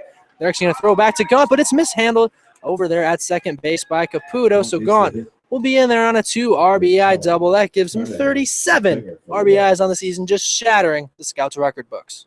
Yeah, so David got very fortunate on that play because he rounded second base. Kevin Schrock pump fake going towards home. Realized that David got rounded pretty far off the bag at second. Made the throw to second base. Caputo standing right there. Just couldn't keep the ball in his glove to apply the tag. David Gaunt was dead like a duck on the water, but has some life restored. Dead like a duck. That's a nice little simile, Terry. Yeah. I didn't come up with it. Doesn't detract from it. Thank you. So the Scouts trail 6-5 after the 2 RBI double from David Gunt. That's his 12th double on the season. That ties him with Kyle Carnahan in the doubles category. And now he leads the league in RBIs as Andy Young not in action tonight as the Copperheads and Joe's game was canceled. So at the end of tonight's contest and at the end of the Scouts season, David Gott will be leading the league in RBIs. So Cale Giddings now getting set up at the plate. Still see some action out in the greater bullpen. I think we saw AJ Cecil out there. Don't know if that's still him, though. Cale Giddings up to the plate with 1 down. David Gaunt on second. First one to Cale. In there for a called strike 1. It will be AJ Cecil warming up. We saw him warming up yesterday, but then was used as a pinch runner. We actually never got to see him on the mound. 0-1 the count to Cale Giddings. Comes to us from Lake Erie College, a transfer from Akron. The 0-1. Misses outside. Evens it up at 1-1. The Graders have a player from Akron, Zach D. Thomases, who has left the team because the Akron baseball team has folded. Has left a lot of zips of nowhere to go, kind of scrambling to see where they're going to play in their college ball next year. Luckily for Cale, he transferred a year before all that happened. And they will step off and look back. David Gaunt at second, although he didn't go all the way back to the base. 1-1 count to Cale Giddings. 1 down here in the top of the 5th. And that one is in the dirt. Makes it a 2-1 count to Cale. It's now been 7 hits given up by Trent Downs. You have to wonder how much longer his leash is going to be. So just a 2-1 count to Cale Giddings with Gaunt on second. The 2-1. Big swing and a miss there from Cale. That'll even up the count at 2-2. Could have chopped down a redwood with that swing. Cale Giddings going for all the marbles on that one, trying to send it way out of left field, but couldn't make contact. Just note we did see a pickoff attempt toward second base yesterday from the Graders that did pick off Cale Giddings. Today we're going to have to be extra wary. The 2-2. That one's lined back up the middle. Schrock's not able to stop that one. It'll drip into center field. They're going to send home David Gunn. He's going to be in there safely to tie up this ball game at 6 as Cale will advance all the way to second on the RBI. Great job by Giddings, and the hits continue. 4 straight hits for the Navy and Gray to tie up the ball game, showing great resiliency. We're doubled up last half inning. 4 runs put up on the Scouts in the bottom of the 4th, and now all the way answered back to tie it up at 6 apiece. That one would be ruled a single, and then he advanced on the throw, right? Correct. Just wanted to make sure I scored it correctly. First one to Austin Orr is going to be hit down towards left field, but it'll drift out of play. So Cale Giddings, he's on second base. Now he's seeing the ball very well lately as he gets another hit today. Cale came in today batting .267 with the 3 in tonight's contest. The 0-1 to Orr will miss outside for ball 1. Orr hitting .233 on the season. His hit back in the second inning was his first hit against the Graders this season. And getting his day at the play yesterday, he was 2 for 4 of 2 doubles. The 1-1 misses into the dirt, and they're going to look back Cale over at second, and he'd have to get fairly far away from Walton behind the plate for Cale to advance from second to third, just because of how easy it is to throw out a runner going to third. And I think Cale's might have a slight less of a lead at second base that are being picked off there yesterday. The 2-1.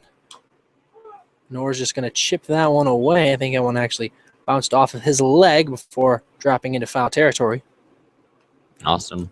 1 for 2 today. Would love to continue the 4-batter hit streak the Scouts have going on right now.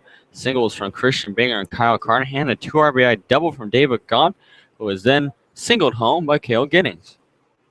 2-2 counts Austin Orr. The 2-2. Misses outside and into the dirt. That'll be another full count. We've seen a lot of pitches in these last couple at-bats. It was a 2-2 count to Cale, a 3-2 count to Gaunt, and Carnahan reached on an 0-1 pitch. And there was a full count to Binger as well, so the 3rd full count of this half inning alone for Trent Downs. His pitch count has to be getting up there. The 3-2. Orr's going to chop that one down to Malinsky at first, and Orr will be out at first, but Kale will advance to third with 2 down. We saw the ball bounce off Malinsky, something we saw earlier in this game back in the 3rd inning when Christian Binger bounced it off his chest, but that one wasn't hit as hard, only trickled a few inches away from Malinsky, where he was able to pick it up and step on the backs to retire Orr. That brings up Levi Gilcrease, who was 0 for 2 today. Has flown out in his first 2 at-bats. First one to Levi will miss low for ball 1. Scouts did strand a runner on 3rd. I'm going to put 3 runs. The 1-0 swing and miss there from Gilcrease, and Levi actually has a 6-game hitting streak on the line right now. So he'll probably have a few more at-bats tonight. We've been saying he's seeing the ball winner, and that's definitely translated the last week or so.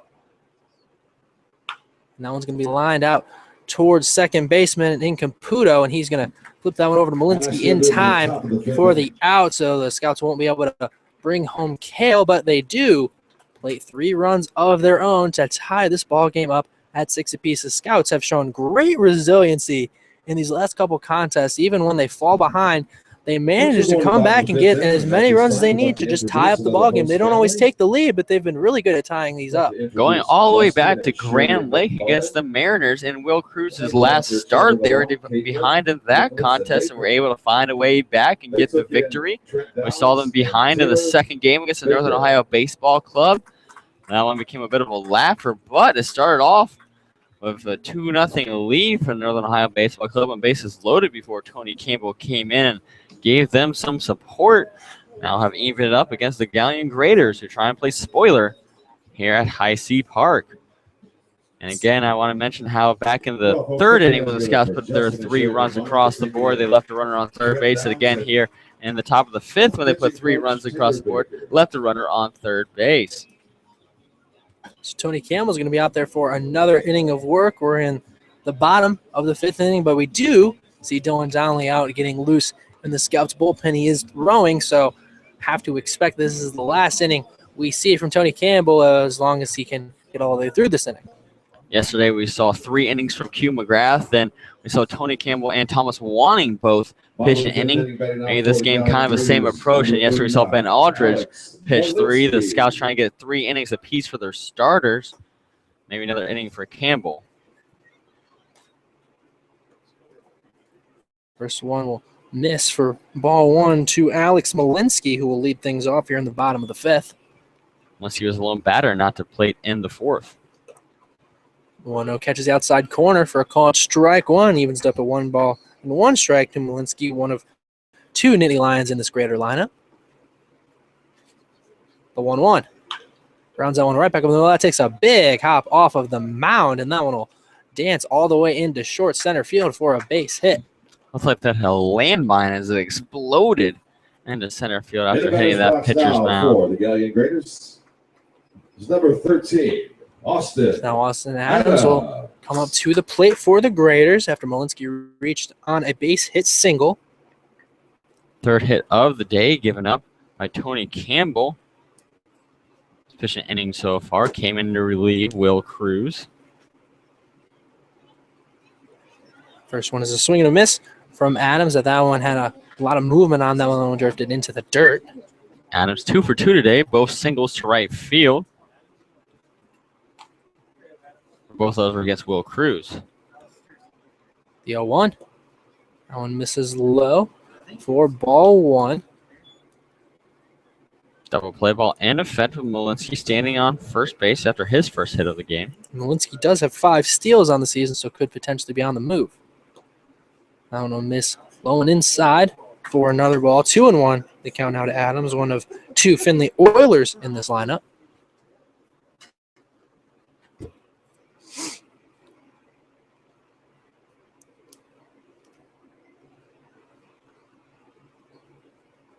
The 2-1. This is low and outside. 3-1 the count to Austin Adams.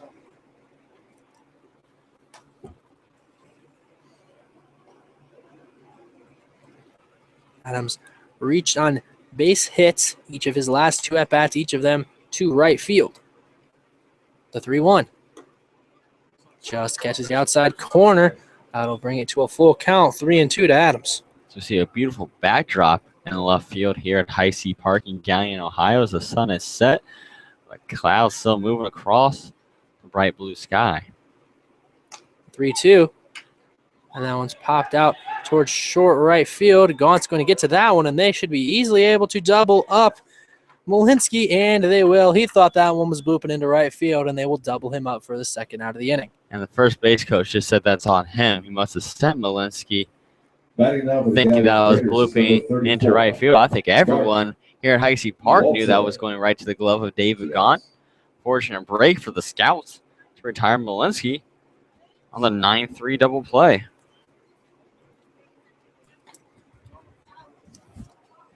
Now we'll bring up Mark Walton. He's walked in each of his first 2 at-bats.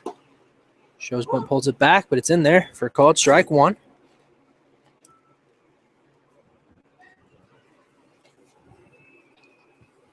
Walton was a thorn in the side of the Scouts yesterday as he went 4 for 5. The 0-1. This is low and outside for ball 1. That'll even things up at 1-1. Walton doesn't have any steals on the year, but does have some speed, as we saw yesterday. Very speedy Galion Graders team. Not the biggest guys in the world, but quick on the base paths. The 1-1. Shows bunt again and lays that one down perfectly down the third base line. Carnahan will barehand it. That won't be in time to get out Walton as he will reach on the bunt hit single. Perfectly laid down bunt. Nothing you can do about that one. Great charge by Kyle Carnahan. Barehanded it perfectly. Perfect throw to first base, but there's nothing you can do about a well-placed bunt. I'm going to bring up Aaron Caputo to the plate for the 3rd time today, although his last at-bat wasn't official as he was hit by a pitch. Campbell will check on Walton over at first. Is in there safely, as you mentioned earlier. Walton with no steals on the season. But he can lay down bunt singles, so I wouldn't be too shocked if we saw him moving. I want to be into the dirt. Wiley has a nice stop on that one for ball 1. Pretty dainty lead over there, first base for Walton. Can't imagine him getting to second base when he's an arm reach away from Cale Giddings. The 1-0 will miss outside. 2-0 now.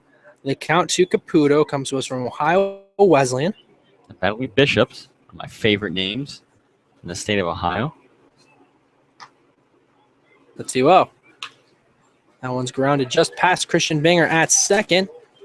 And they're going to keep their guys at second and first. They're not going to test the arm of David Gaunt here with 2 down in the bottom of the 5th. So back-to-back singles puts the Graders back in business after the 9-3 double play. Looks like it was going to stifle the inning. The off-shade yellow and dark yellow, the Galion Graders coming back as Coach Cates is going to the rubber. And it looks like the whole infield is going to meet, or at least Cale Giddings. And Christian Binger somberly walks in, and we saw Kyle Carnahan going to meet on their own, and Christian's going to join that one instead. Dylan Dolly getting a few more pitches in. I think they're just trying to settle down Campbell, try to get out this last out before they put Dylan Dolly in next inning. I think maybe Thomas Wanning also might make an appearance tonight.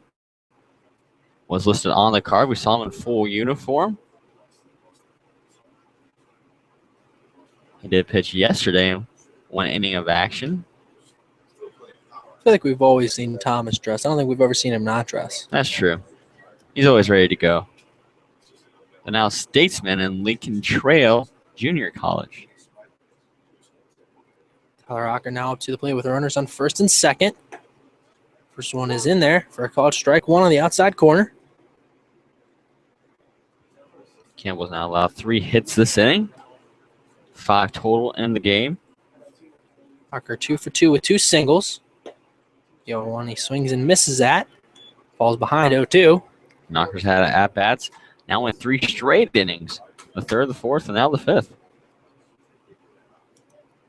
1-2 the count to Ocker, the third baseman from Charleston.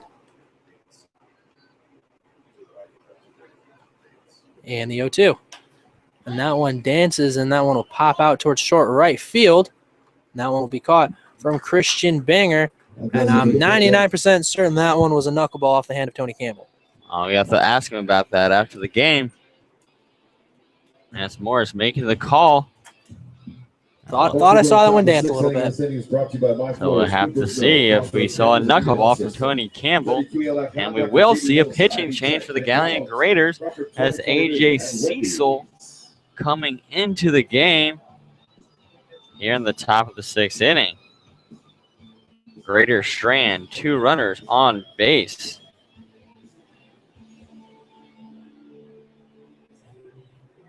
Now put him up to 6 runners left on base through 5 innings in tonight's contest.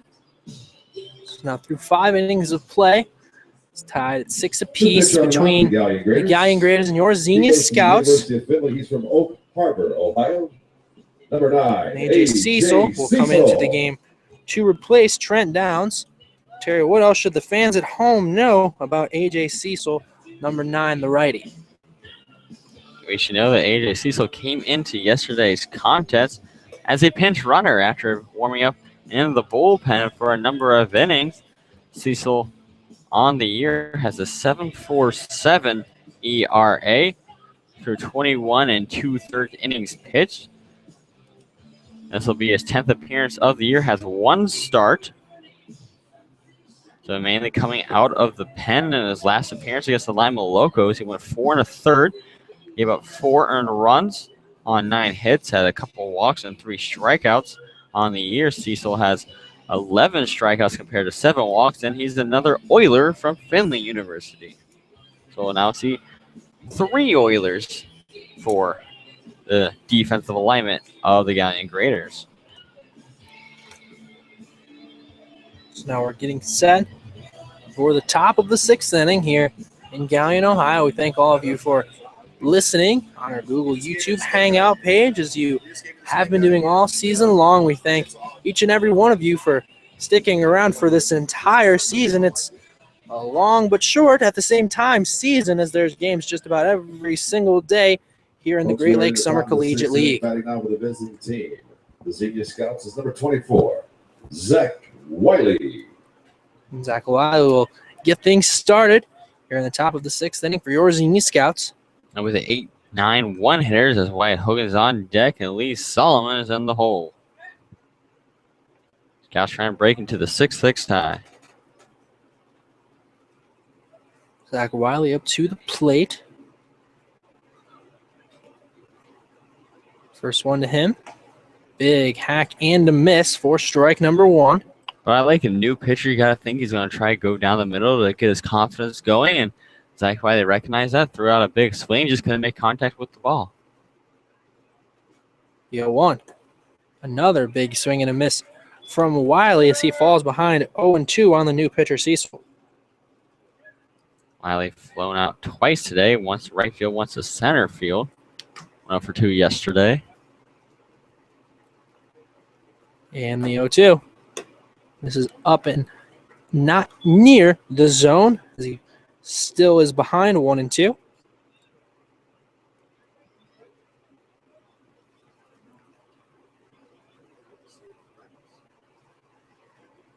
And the 1-2. Big swing and miss. He breaks his almost brand new bat on a grounder towards Chirac, and he will be out at first. Luckily, he has a warranty on that bat. Because that bat is now in 2 pieces. As Tyler Archer picks off the larger half at third base, as that one just broke off the handle. Number 34, Wyatt Hogan. An unfortunate break for Zach Wiley. I see what you did there, as you have a nice little smirk on your face. So now Wyatt Hogan will come up to the plate with 1 down. Here in the top half of the 6th.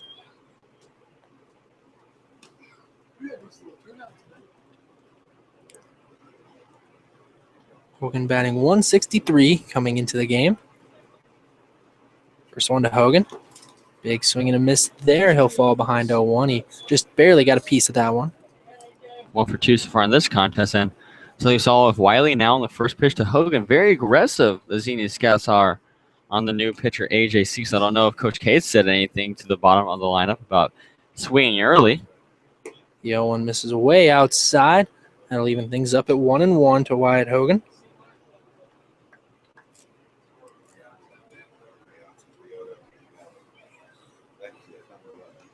Dylan Dolly still warming up in the Scouts bullpen. We expect to see him in the bottom of the 6th. The 1-1 will ground back towards the Greater dugout. Actually got into the Greater dugout, but I think they narrowly avoided getting hit. Last year we only saw 3 pitchers through those 12 innings for the Galion Graders. We saw 5 Scouts pitchers.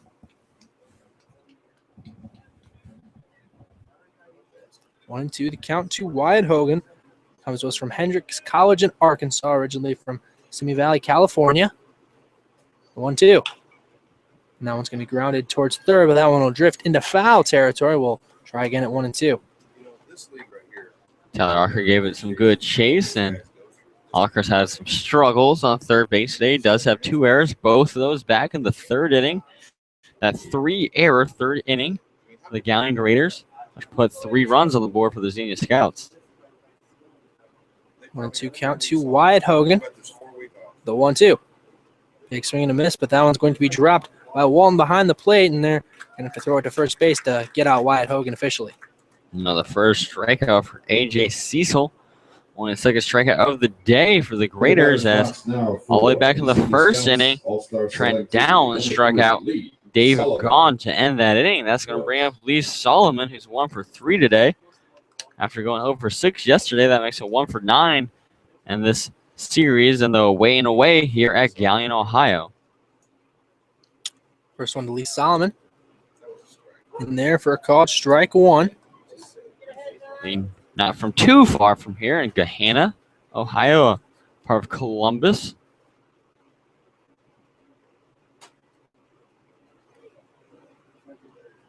The 0-1 misses way outside for ball 1. 1-1 the count to Lee Solomon. Comes to us from Lipscomb University in Nashville, Tennessee. Same college that his father attended. The 1-1 lays down the bunt in fair territory, and he's going to be at first without a throw on the bunt hit single, his 2nd one of the day.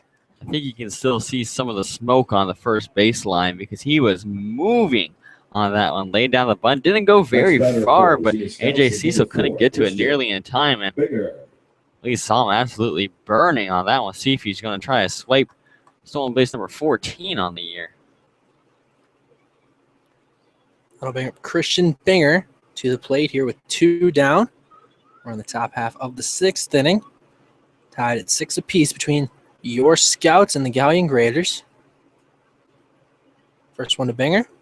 Misses into the dirt. That one's going to get past a wall, and then Tom's going to round 2nd, and he'll eventually stay at 2nd. So we won't see if he tries to steal number 13 there, but now on second base in scoring position with Christian Binger at the plate, who is 1 for 2 today, but has been on all 3 times, and a nice single right at the middle. And his last at bat, that would definitely score the speedy Solomon and break the tie if he can replicate that performance at the dish. Christian also a left-handed batter and only 300 feet to right field. That's also got to be heavy in his mind. The 1-0. That one's going to be grounded back up the middle, and that one's not going to be stopped by Caputo. And Lee Solomon's going to come around to score as the Scouts take a 7-6 lead off of the RBI single from Christian Binger. So 2 outs, but 0 problems for the Xenia Scouts. Lee Solomon bravely lays down that bunt single, and then an exact same type of hit for Christian Binger. He's on all 4 times in this game. Now 2 for 3 with an RBI single. Christian was on 4 times as well yesterday. 4 straight times. He's unreal. His on-base percentage is off the charts. Kyle Carnahan now to the plate with 2 down. First one to him will miss low for ball 1.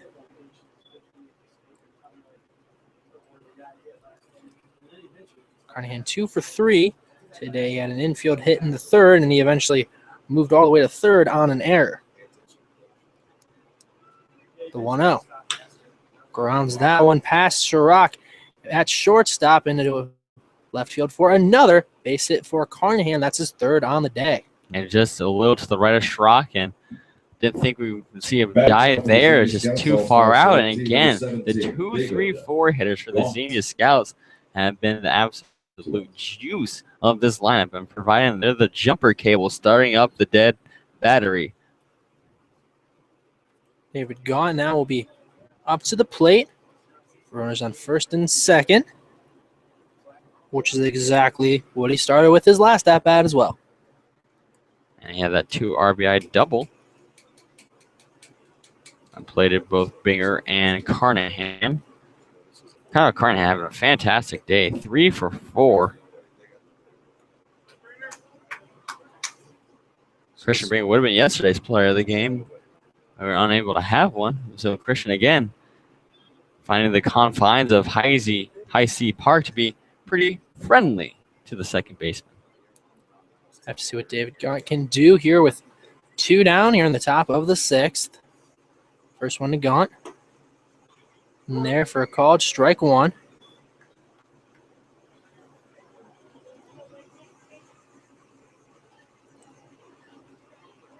Gaunt originally from Topeka, Kansas. Started at Washburn as a 2-sport athlete. Played football his first 2 seasons. The 0-1. Lines that one out towards center field. That one's going to drop for another base hit. Takes a weird hop out there towards the wall. Binger's going to come around to score. They're going to send home Carnahan as well, and Carnahan will score as well. Another 2 RBI double from David Gaunt. Puts the Scouts up now by a ridiculous score of 9-6. Deja vu again. Exactly what we saw. Christian Binger getting the first on a single. Kyle Carnahan single right after him, putting runners on first and second, and 2 RBI double from David Gaunt. 2 innings, the exact same result both times. That's now 39 RBIs for Gaunt. Unbelievable. Kale Giddings now to the plate. First one to him will miss outside for ball 1. Kale's last at bat, he had an RBI single that sent home David Gaunt. So it's been a rough start for AJ Cecil in his first inning of work. The 1-0. That one's going to be grounded towards Chirac at short. He's going to just get that one over to Malinsky in time for the final out. Malinsky had to stretch up and grab that one out of the air for the final out of the inning, and that'll do it for the Scouts, but they plate 3 runs and now have a 9-6 lead over the Galion Graders, and we will see a new pitcher in Dylan Donnelly. 3 times the Scouts have put 3 runs across the board to get them to the total of 9. Dylan Donnelly has some room to work with as we get to the bottom of the 6th inning. And if all goes right for the Scouts, that'll give Tony Campbell his 2nd victory of the season after getting a lot of run support from the Xenia Scouts. And the road half of the top of the 6th inning. Brennan Hooker took in Galion Grader. So Dylan Donnelly will come into the game to replace Tony Campbell. Dylan on the season, this will be his 9th appearance. He has a 2-1 record on the season, a 3.21 ERA, 42 innings pitched, 31 strikeouts, 31 hits to go with 26 walks. And he really only struggled with walks in one of those contests earlier this season. Otherwise, he's been much more reserved on the mound. And Dylan, it seems like throughout the season has gotten better and better and better. And we see that that's not only consistent with him throughout the season, but throughout his games, he usually struggles a little bit early on, but as he goes on throughout the games, starts pitching. It seems like he gets a couple more miles per hour on his throws, and he's in a rhythm, he's in a zone, and it's hard to stop out there on the bump. So we should expect to see at least a few innings from Dylan Donnelly. Don't know if he would go the rest of the way. We could see Thomas Wanning come in as well. We did, of course, see Thomas Wanning throw an inning last night as well. Dylan comes in today with a 3.21 ERA. This will be his 9th game this year, the only 2nd one he has not started in. He has 31 strikeouts compared to 26 walks. And in his last appearance, he got the win, one of his 2 wins of the year, and his 6 2/3 innings pitched against the Lorain County Ironmen. First one to Ryota is popped way up in foul ground. And Kyle Carnahan will range over to sit down Ryota on the first pitch of the inning. So Nick Ryota had 3 RBIs on his last 2 at-bats, finally put down without a fight from Dylan Donnelly, who just entered the game. Kevin Schrock now up to the plate for the Graders. First one to him. Missed low and into the dirt for ball 1. Schrock is 0 for 3 today, struck out last time. Tony Campbell's lone strikeout and the Scouts' lone strikeout of the game. The 1-0 is grounded towards Elise Solomon at short. He'll let that one come to him before he throws it over to his friend Cale Giddings in time for out number 2. Chopped on a medium hop right to the waiting glove of Elise Solomon. Great job standing in perfect position.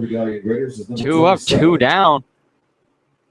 Dylan Donnelly just working through this Graders batting order here in the bottom of the 6th. Mark Dallas now up to the plate for the Graders. First one to him misses outside for ball 1.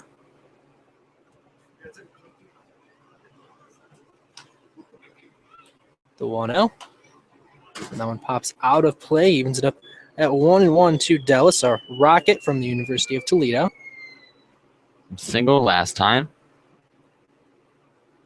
Got to second on the steal. The 1-1 big swing and miss there. Only took a little off of that one to make it 1-2. He reached second last time on a steal and third on a passing ball, then it was left stranded there. The 1-2. Swing and a miss. Donnelly will set down Dallas for his first strikeout of the game, and he'll set down the Graders 1-2-3 in the bottom of the 6th inning as the Scouts have a 9-6 lead. That's his 32nd strikeout of the season. Starting the year, Dylan Donnelly wasn't putting many of those strikeouts up in the K column, but he had 11 in his last appearance against the Lorain County Ironmen.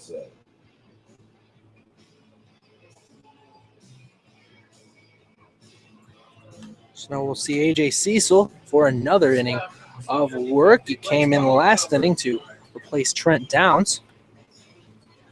And Cecil was a bit roughed up in his first inning of work. He gave up 4 straight hits to the top of the Scouts' batting order. Lee Solomon had a bunt single to start things off with 2 outs and an RBI single from Christian Binger after Solomon was advanced to scoring position on a pass ball. Single from Kyle Carnahan put runners on first and second, and yet again in the second consecutive inning, David Gauntlet with a 2 RBI double. And that extends the lead to 9-6. Coming up for the Scouts here in the top part of the 7th inning, we'll have the 6, 7, 8 batters of Austin Orr. The designated hitter is 1 for 3 today, grounded out to first base, and Alex Malinsky last time. Levi Gilcrease is looking for his first hit of the contest and trying to keep that hit streak going that Lance alluded to earlier. He grounded to second base last time, and Aaron Caputo, and then Zach Wiley, who's 0 for 3 tonight and 0 for 5 in these 2 games against the Graders. Last time he had a broken bat ground out to Kevin Schrock at short. Austin Orr will lead it off here. The top half of the 7th inning. Scouts on top 9-6 over the Galion Graders. First one to Orr will miss outside for ball 1. Also one of 2 lefties in the starting 9 for the Xenia Scouts. The 1-0. Big swing miss there from Orr. Evens it up at 1-1.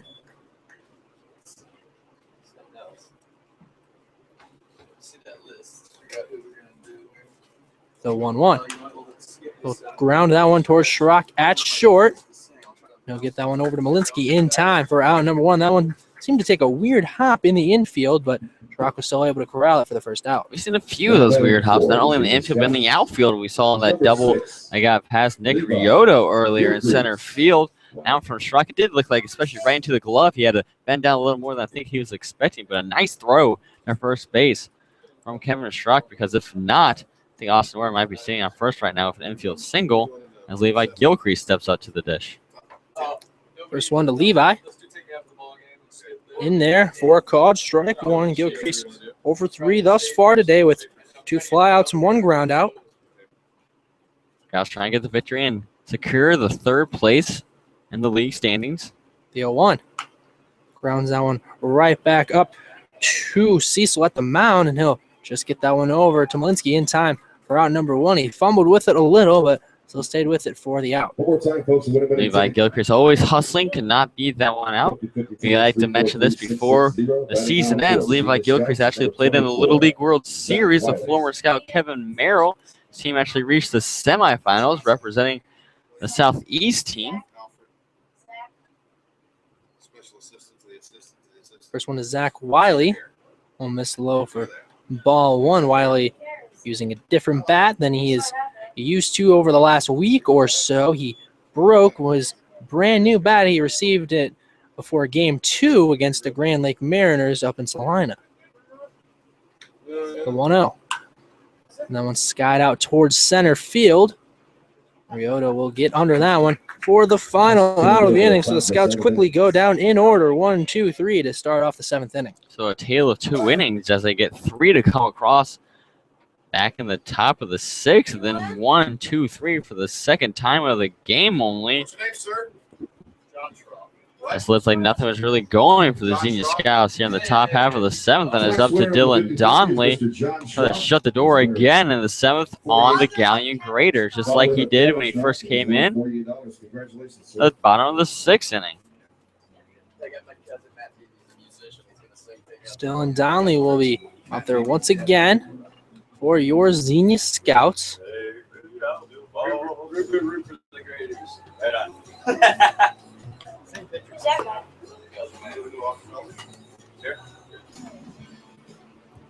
Get a beautiful sunset here in Galion, Ohio, as we see the pink clouds in the distance, a little bit of orange peeking out in left center field.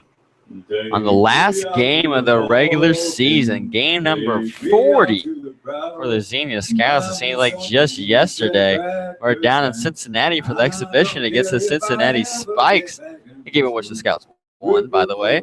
And then the first game of the year against Lake Erie Monarchs, which they won 5-0, won only 2 shutouts on the year for the Xenia Scouts, and it's all coming to a close. Regular season's coming to an end, and the second season, the playoffs, will start on Wednesday.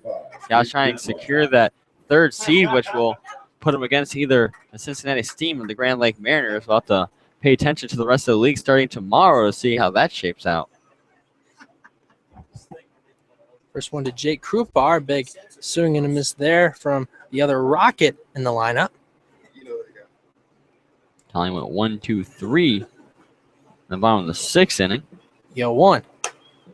I'll leave that one alone up high for ball 1. 1 on the count to Krupar. After Jake Krupar is Alex Malinsky, the first baseman from Penn State. The 1-1. That one will miss inside for ball 2. From Malinsky will be Austin Adams, who hit into that 9-3 double play in his last at-bat, the designated hitter from Findlay. 2-1 will be just tipped back, and that'll make it a 2-2 count to Jake Krupar. Krupar ground out to Christian Binger in second last time, 1 for 3 today.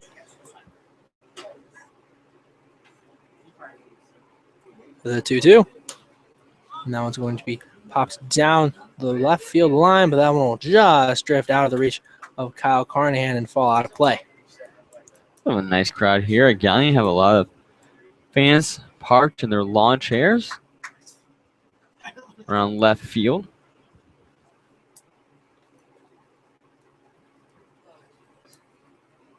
And the 2-2. And that one's going to be popped way up just out of the infield. And Lee Solomon's going to range under that one for the first out of the inning. So 4 up, 4 down against Dylan Donnelly, the 3rd pitch in this game for the Navy and Gray. That's going to bring Alex Malinsky, who singled last time, back when Tony Campbell was in the game. And then he was doubled off when he went to second. First one to Malinsky will miss outside for ball 1. He went to second. The ball went right into the glove of right fielder David Gunn. Easy throw back to first base for the double play. 1-0 swing and a miss. Just barely tipped from Malinsky. That'll even it up at 1-1.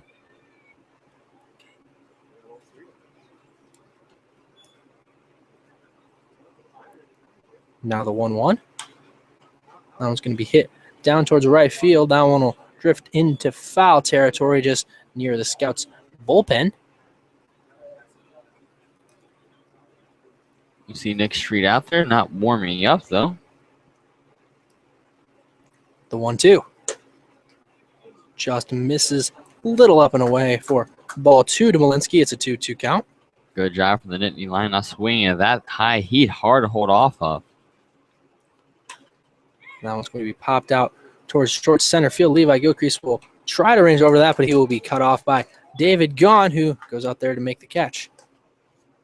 Nice play by David. We saw Levi Gilcrease on an absolute sprint, like he was running a 100-meter dash going after that ball. And David Gaughan just routinely jogs up and puts it away. Austin Adams now up to the plate for the Galion Graders. 2 down here in the bottom of the 7th. That one's going to be grounded just past the glove of Cale. Giddings not happy with himself, knowing that one was on him, and he could have had out number 3. I don't think that'd be ruled an error, though. That was a really hard hit ball from Austin Adams. I think that should be his 3rd single of the contest. Now batting for the Galion Raiders is number 34, Mark Walton. And Mark Walton will come to the play with 2 down here in the bottom of the 7th. Scouts on top by a score of 9-6.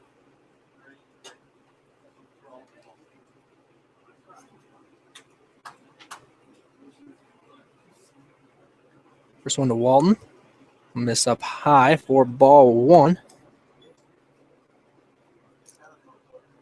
Last time Walton was up, he bunted for a base hit with 2 down, so we could see another bunt with 2 outs. The 1-0. Pops that one high, but that one will drift out of play to even up at 1-1. Mark Walton was 4 for 5 yesterday, 1 for 1 today. Also has 2 walks, so just an unbelievable series for the catcher.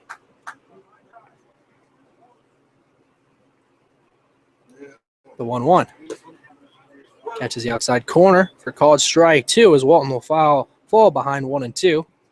Dylan Dolly did have a strikeout last inning to end things in the bottom of the 6th.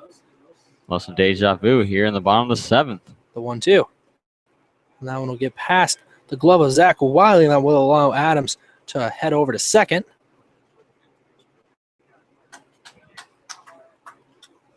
Still no damage done as they can finish things up with just one more pitch as it's a 2-2 count.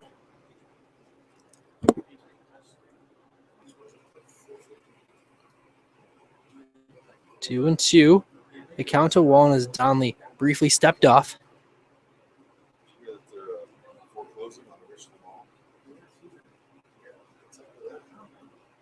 And the 2-2. Now it's going to be chopped over towards right between Lee Solomon and Kyle Carney. Neither of them able to come up with it. That's going to allow Adams to come around to score. Tough break for Dylan Dolly. I don't think that hit either of their gloves.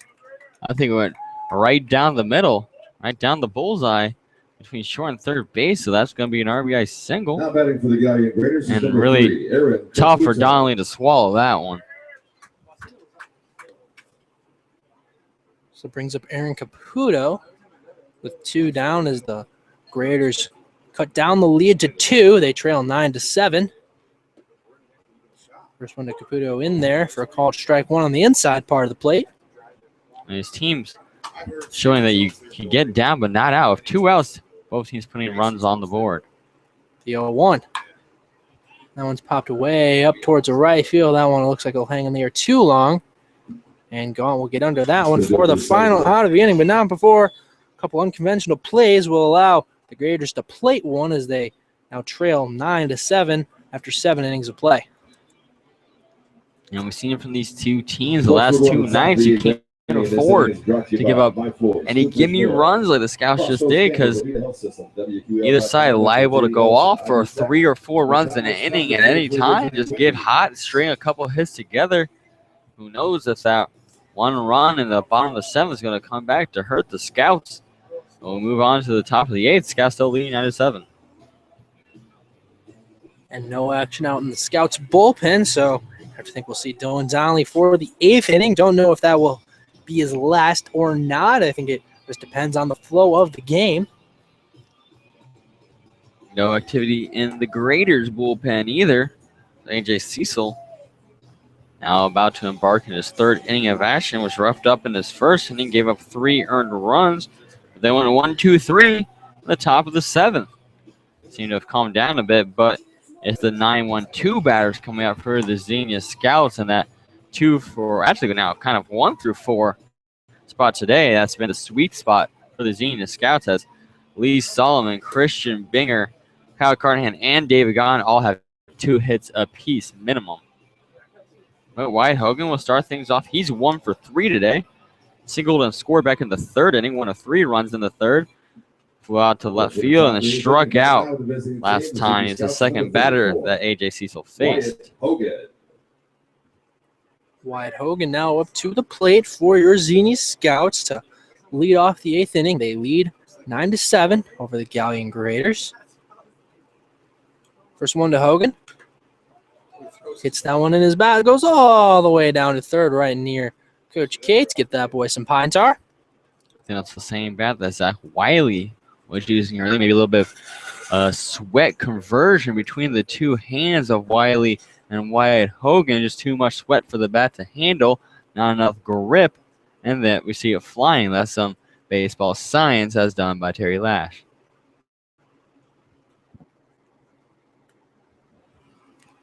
That's Wyatt Hogan does get a little bit of pine tar. Also going to get some dirt to tighten up his grip on that bat.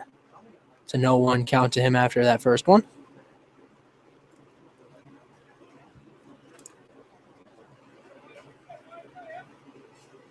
The 0-1. Just tips that one back to bring the count to 0-2.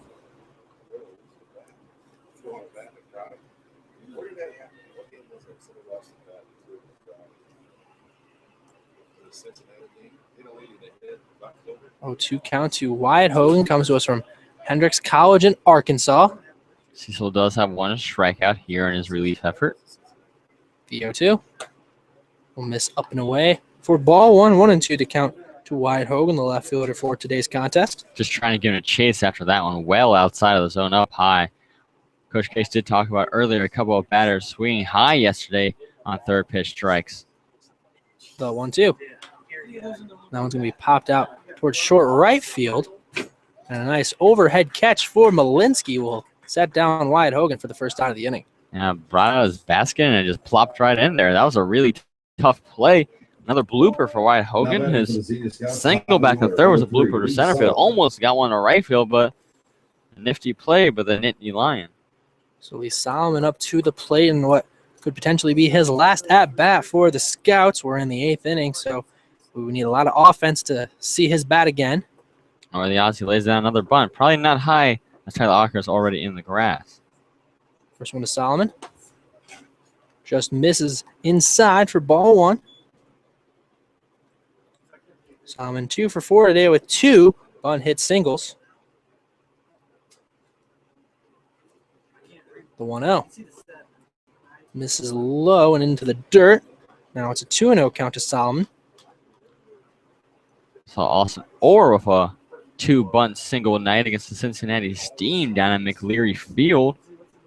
And not seen a 3 bunt single day. The 2-0. Swing and a miss there from Solomon makes it a 2-1 count.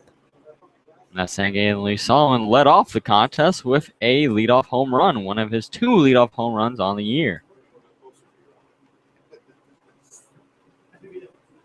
The 2-1. Chops that one towards Chirac at short, but that one will get past him, and Solomon will be safe at first. And I think that one would be ruled a base hit. I don't think Chirac got much of his glove on that one. No, Chirac, even if Chirac could get his glove on, I don't know if he could have thrown out the speedy Lee Solomon. So a single for Lee, who's now 3 for 5 after slumping recently, going up for 6 yesterday. What a way to finish off your last day as a Xenia Scout. A great day at the plate. Christian Binger now to the plate with 1 down. Lee Solomon on first. First one to Binger. Catches the outside corner for a called strike 1. Christian has been on all 4 times. He walked, reached on the air, eventually scored, and is singled and scored in his last 2 at-bats. They're going to throw back to Lee Solomon at first. He's able to get in there standing up, so has at least a couple more steps he can take on that leadoff.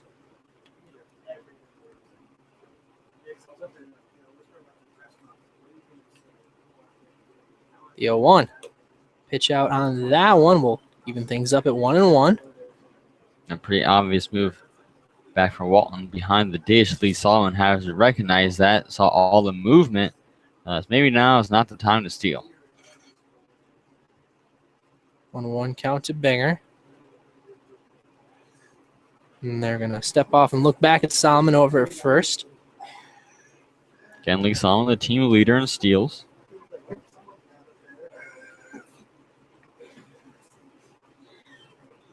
The 1-1, Solomon on the faking the move. It looked like definitely faked me out on that one. On the fake. Lee Solomon took 5 sprint steps towards second base and then stopped on the halt as he's smiling over there, realizing you had a few players in the field who think he was stealing. Got us up here in the press box. 1-2 now the count to Christian Binger with 1 down. We're in the top of the 8th inning. The 1-2. That one's in the dirt. That will get past Walton, and Solomon's going to easily advance to second. He's going to round hard, and that's where he's going to stay after advancing on the passed ball. The second time we've seen Lee Solomon reach second on the passed ball.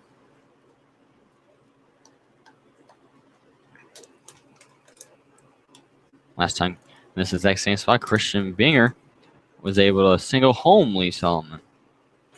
2-2 count to Christian Binger with Lee Solomon on second. The 2-2. Now it's going to be in the dirt again. Walton able to stop that one, and that'll work it back to a full count to Binger. Second full count to Binger today. Last time was when he hit that single. Well, one of his 2 singles.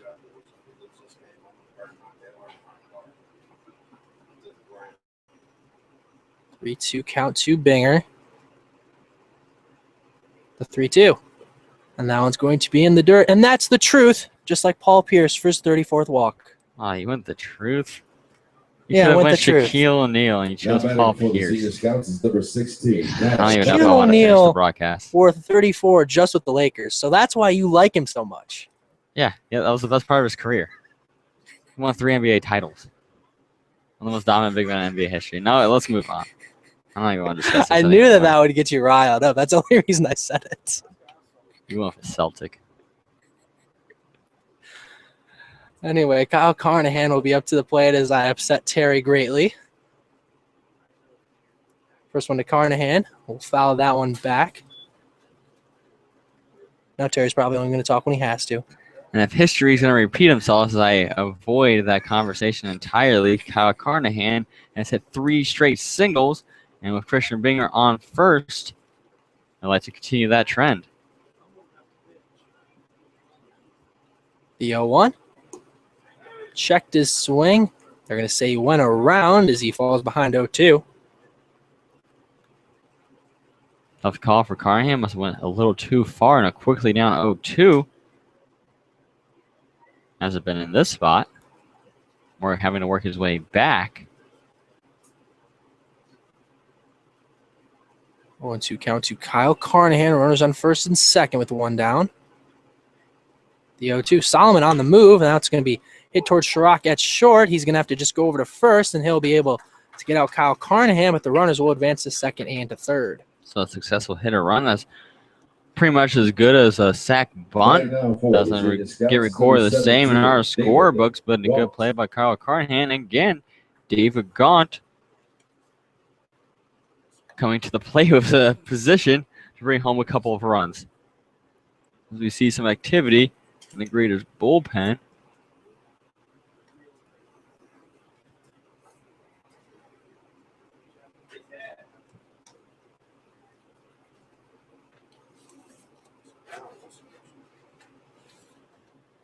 They've got already with 4 RBIs tonight on 2 doubles.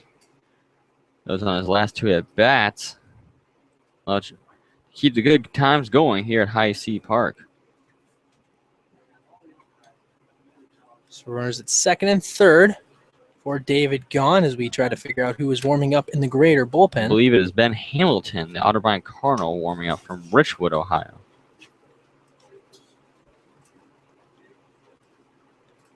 What up, man? We're in the other David Gaunt now up to the plate. Runners in second and third. First pitch to him. In there for a call and strike one.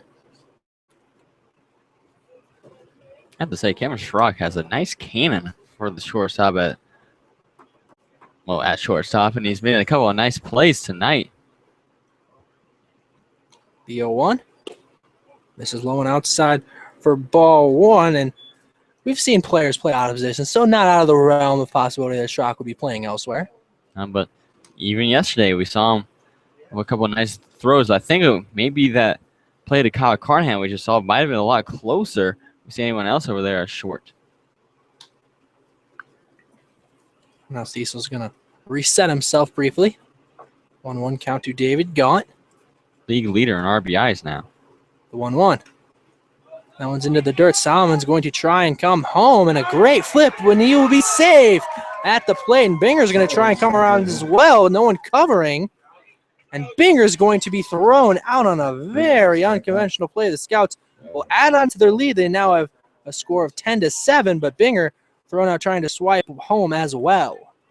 And that's the difference between Lee Solomon's speed and Christian Binger's speed. Both aggressive plays, nice base running from both players. Lee Solomon swiping under, but an unbelievable flip by Mark Wallen at the plate. You couldn't have done any better than that for the catcher. Just Lee Solomon so fast, got his fingertips on the base beforehand. Christian Binger then realized the ball skirted away again. Tried to score himself. He dove feet first and was just tagged out. Unconventional play like Lance said, but makes it a 10-7 ball game. You can take runs any way you can get them. Dylan Donnelly will be back up there once again here for your Xenia Scouts here in the now bottom half of the eighth inning. Scouts have a 10-7 lead over the Galion Graders after scoring one run off of a passed ball that scored Lee Solomon, but Christian Binger was out trying to swipe home as well. And if it weren't for all of the graders moving in rhythm, he would have been safe because at one point there was nobody even close to covering home plate.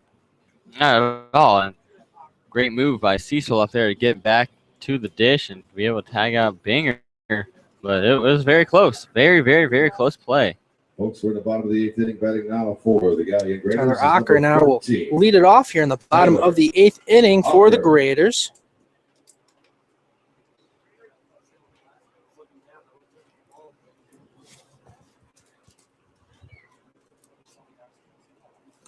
This one to Ocker will actually hit off of the glove of Zach Wiley. Excuse me.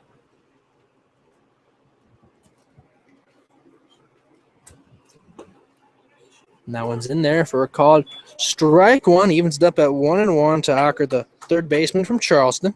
He was 2 for 3 today. Flew out to second last time. Swing and a miss there. Makes it a 1-2 count. This is the last batter that Donnelly has not faced as he came in the start of the batting order for the Galion Graders back in that bottom of the sixth. The 1-1. Actually 1-2 as it wasn't fixed on the scoreboard. That'll be a strikeout there from Dylan Donnelly. That'll be a second of the night. Batting now for the Galion Graders. Just blew it right by Ocker, and we're back to the top of the order with Nick Rioto, who flew out in foul territory to Kyle Carnahan at third base. Last time he was up on the first pitch from Dylan Donnelly. First one to Rioto. Takes that one on the inside part of the plate for strike one. Rioto just 1 of 3 today with a 2-run home run and a sac fly RBI. And that one will miss outside. Evens it up at 1-1.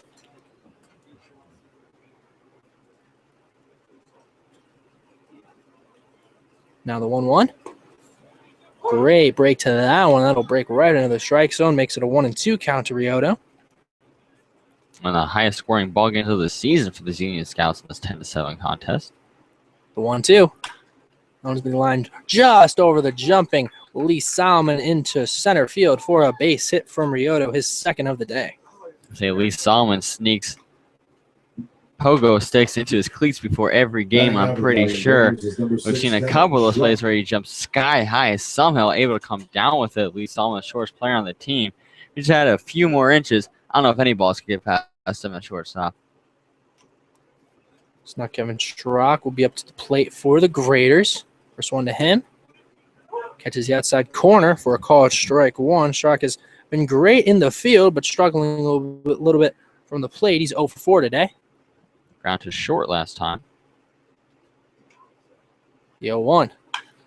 Pops that one up towards center field. Levi Gilchrist will get under that. And he'll get that one for out number 2. And luckily, Ryota thought twice and decided not to test Levi's arm. Batting now for the Galion Graders is number 27. 2 down. It's all up to Mark Dallas, who struck out swinging last time. The first strikeout from Dylan Donnelly. And that ended the bottom of the 6th inning. First one to Dallas. Will be fouled back into the chain link fence.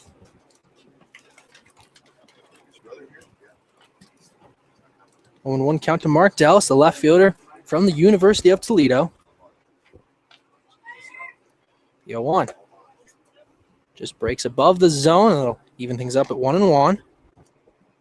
Looks like it might have been a pitch out. Maybe seeing if Ryota is going to be on the move over there at first base. We've seen wilder things happen, even with 2 outs.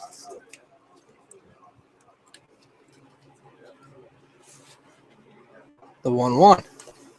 Just got a piece of that one. That'll work the count to 1-2. Donnelly gets up on Dallas. Yeah, top secret. Top secret. Kentucky Highway, right behind 3. West Virginia Highway. Scouts a strike away from getting out of this inning. The 1-2. Swing and a miss, and that'll be another strikeout for Dylan Donnelly. His 3rd of the game will end this 8th inning, and that will strand Ryota over first after getting on for his 2nd hit of the ballgame. And just like the 6th inning, Mark Ellis ending off with a strikeout swing.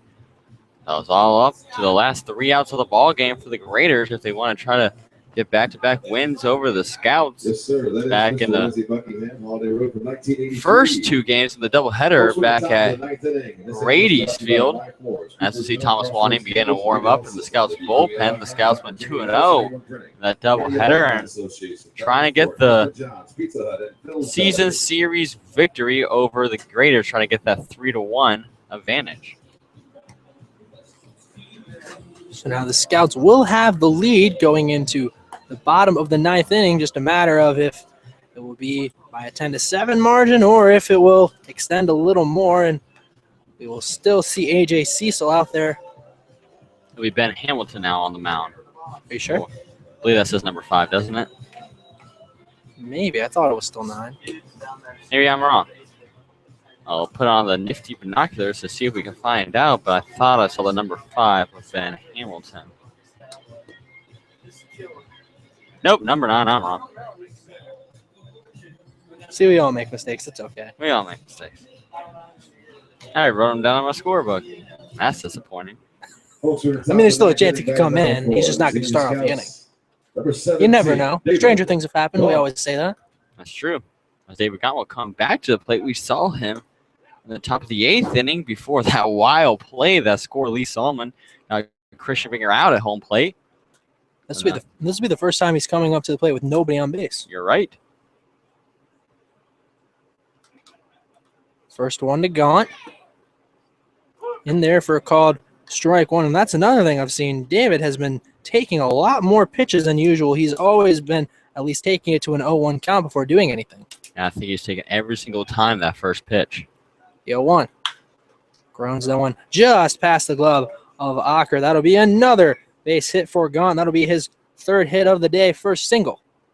He's actually going to advance as the throw gets away, and he'll be safe at second. Heads up base running there for Gaunt. Sorry to cut you off, Terry. It's all good. I was looking down at my score sheet, then I realized David Gaunt's on the move. I was about to say now 3 for 5 today, but now 3 for 5 and 3 trade times he's gotten to second base. That's still going to only be recorded as a single, but doesn't really matter to him. He's standing on second base right now. Ginnings now coming up to the plate for your Xenia Scouts with David Gaunt on second.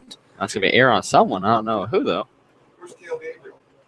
And that one will be outside and in the dirt to Kale. All right, E question mark in my scorebook.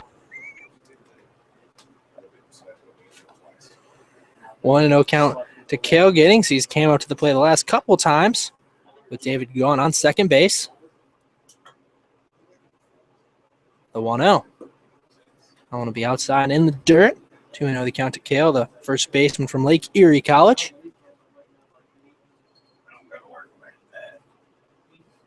Kale singled home David when he stayed on second base back in the 5th inning.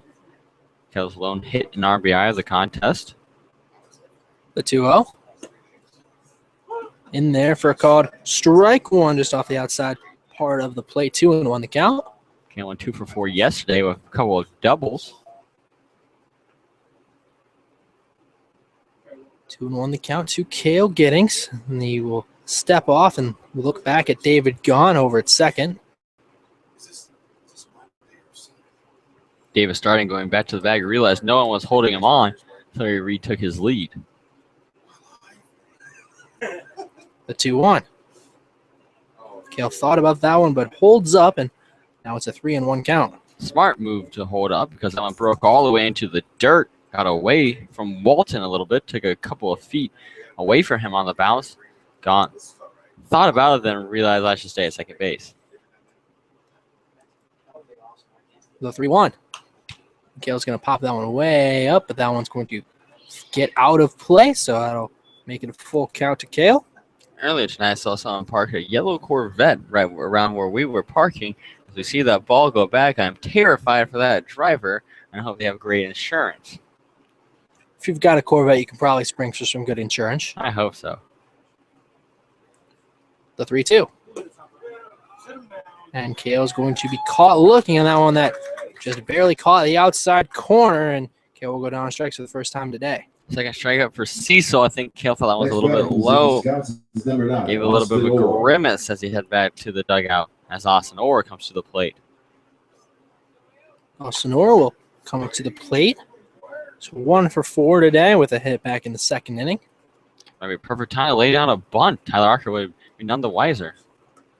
That one's going to get way away from Walton, gets back to the chain link fence. As Gahn will advance to third. He rounds third, and he's going to stay there as Walton had a little bit of trouble ranging back to get to that one. Another pass ball. We've seen a plethora of pass balls off of the arm of A.J. Cecil. Now, Austin Orr, all he has to do is fly out to either deep left, right, or center, and that's going to score Gahn, right fielder, who does have some speed. 1-0 to Austin Orr. Comes to us from Union. He's going to just foul that one back towards the greater dugout to even it up at 1-1. Austin does have one fly out to deep left field today. Mark Ellis put that one away. If he can replicate that like he did in the third inning, I'll put the score at 11-7 and score David Gahn, who is now getting his lead at third right next to Coach Cates. The 1-1. That one's going to go just foul down that left field line, and Orr will now fall behind 1-2. Levi Gilcrease on deck. He'll at least get a chance to extend that hitting streak. He's 0 for 4 today. Unless there's a weird double play that happens. We have seen that. We've seen a 9-3 tonight. The 1-2. And that one will be in the dirt. Nice stop there from Walton. That'll keep David Gahn at third. Makes it a 2-2 count to Austin Orr. We know post-game show tonight as we are presenting to the Galion graders. We're sharing the gospel. I'll actually be sharing the gospel tonight. So I'll be dipping out as quick as I possibly can of Lance Moore as we wrap up the last broadcast of the season. Well, the regular season. I should clarify that. The 2-2. Swing and a miss, and Orr will be down on strikes. They're going to throw it to first on the drop. Then it's going to get away, and Orr's going to be safe at first. That will allow David Gahn to come around to score, making it an 11-7 ball game. Hit Austin Orr on the back of the helmet, and that is all on Marco Walton. Just lollygagged that one at first base.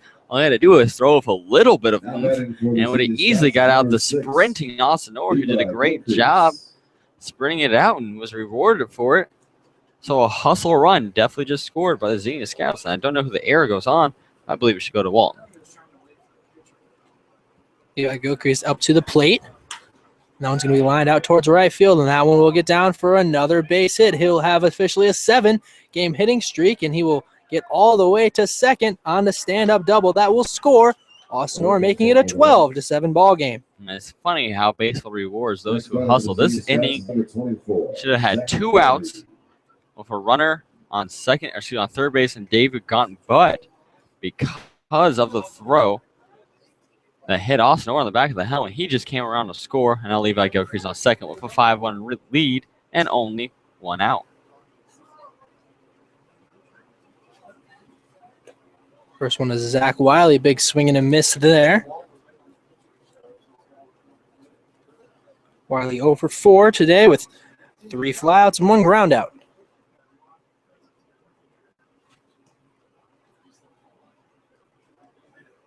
The 0-1. This is outside in the dirt. Nice stop there from Walton. Will keep Gilcrease at second.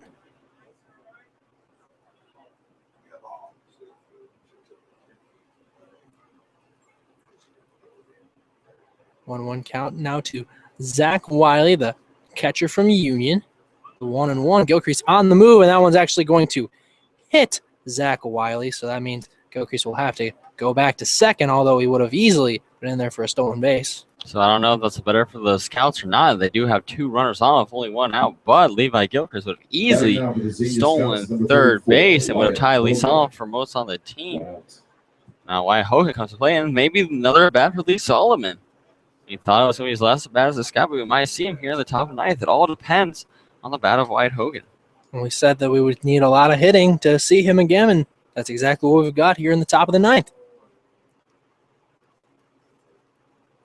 First one to Wyatt Hogan.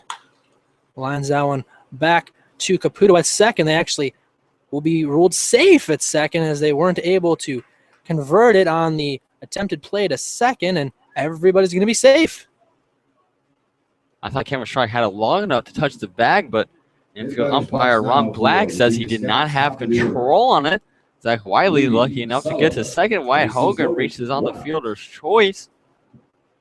And now Lee Solomon will get that 6th at bat. You'd rule that fielder's choice, right? I guess you could rule out a fielder's choice, yeah. First one to Lee Solomon. Lines that one back into the fence in front of us. This will almost certainly be Lee Solomon's last at-bat with the Scouts. We thought we were in the clear last time, but the Scouts decided to do some more work here in the 9th. That's a runs who either Thomas Wani, who will most likely see in the bottom of the 9th inning. The 0-1. And that one's popped out towards right field. Krupar will get under that one for the out. And Gilcrease is going to go back to third after he thought about trying to tag up on an attempted sacrifice fly, but no one will be able to come around to score. That will be the last at bat for Lee Solomon. He finishes today contest 3 for 6. It's been a pleasure watching Lee at the plate. Imagine we'll only see 3 more outs with Lee Solomon in the field in the Xenia Scouts uniform. Christian Binger. Now Christian Binger will come up to the plate. Bases are loaded here with 2 down in the top half of the 9th. Scouts on top by a score of 12-7 over the Galion Graders. Christian's been on all 5 times. First one to Binger. Catches the corner for a called strike 1. No one warming up in the bullpen. The Galion Graders, we did see Ben Hamilton earlier. It looks like they're going to have Cecil try to finish out this top of the 9th inning. The 0-1. In there for a called strike 2. Nice break to that one from Cecil as Binger falls behind 0-2.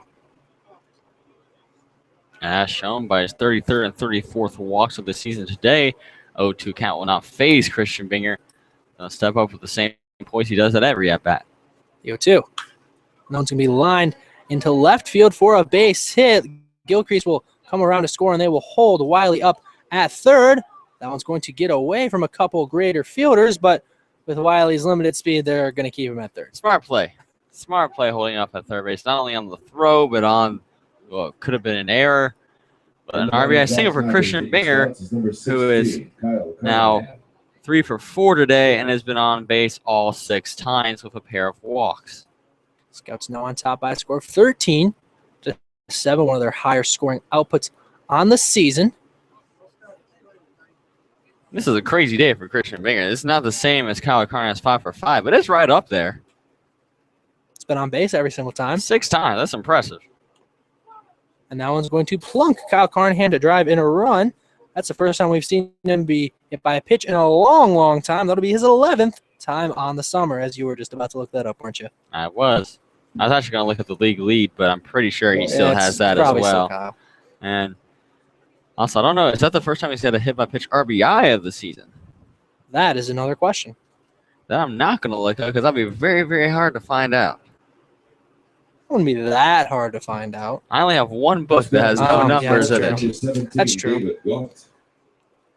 So now David Gaunt will be back up to the plate for his second time here in the 9th inning, as the Scouts have officially batted all the way around. Singled his last time up. He is 3 for 5 tonight. He's got 3 straight hits. Gaunt will be up to the plate with bases loaded. First one is in there for a called strike one. He's taking, just like we've seen him take every single at-bat today.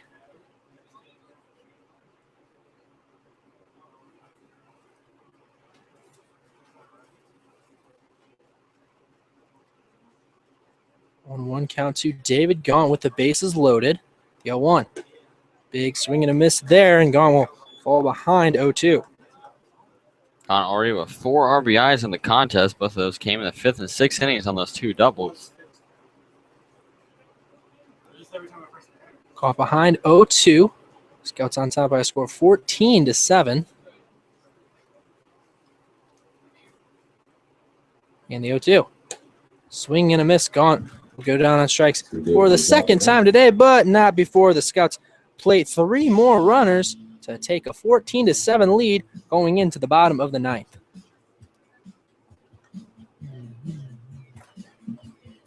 So a lot of room to work with for Dylan Donnelly, who's staying out there, and Lash and Dylan will get the victory if he finishes out this contest, as Will Cruz did not go 5 innings. The win will go to the most effective reliever, who has been Dylan so far.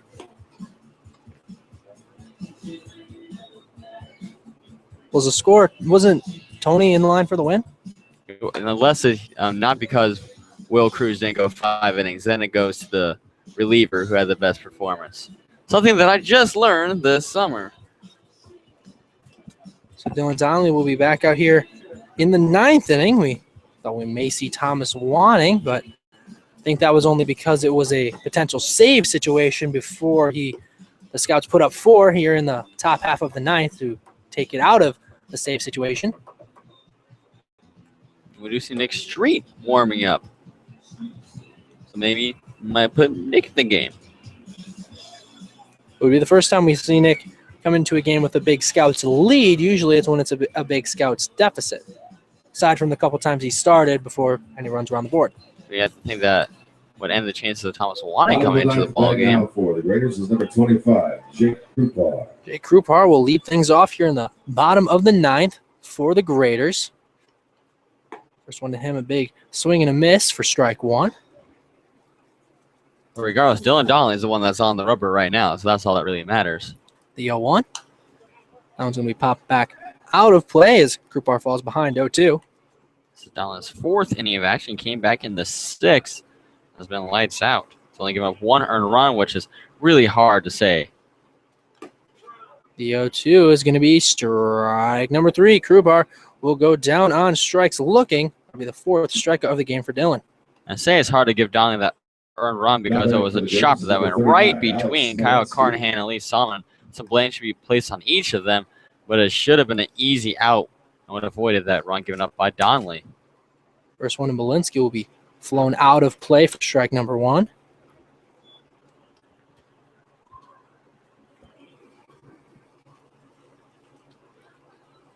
The 0-1. And that one's in there for a called strike 2 as Donnelly will jump ahead of Malinsky 0-2. Just filthy on that break. Right back into the zone. Dylan Donnelly is firing on all cylinders. The 0-2 will miss outside. 1-2 the count to Malinsky, the first baseman from Penn State.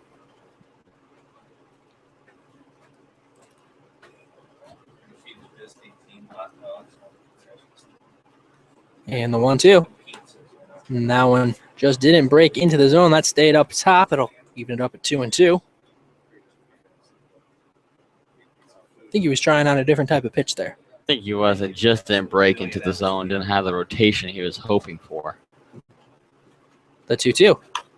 Going to be chopped just over the head of the jumping Dylan Donnelly. Solomon's able to field it and get that one over to Kale Giddings in time for out number 2 on a nifty play in the infield. A nice play by Lee Solomon coming right in front of the second base bag. Kept his glove all the way on the ground for an extended period of time. Thought he might trip, but was able to keep his balance and throw to first. Graders down to the last out of the game. The hopes rest on Austin Adams at the plate to extend this contest.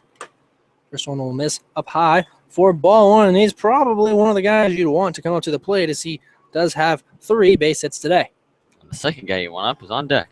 The 1-0 will be in there for a called strike 1. 1-1 the count. Mark Walton on deck right now. He is 2 for 2 today with also 2 walks.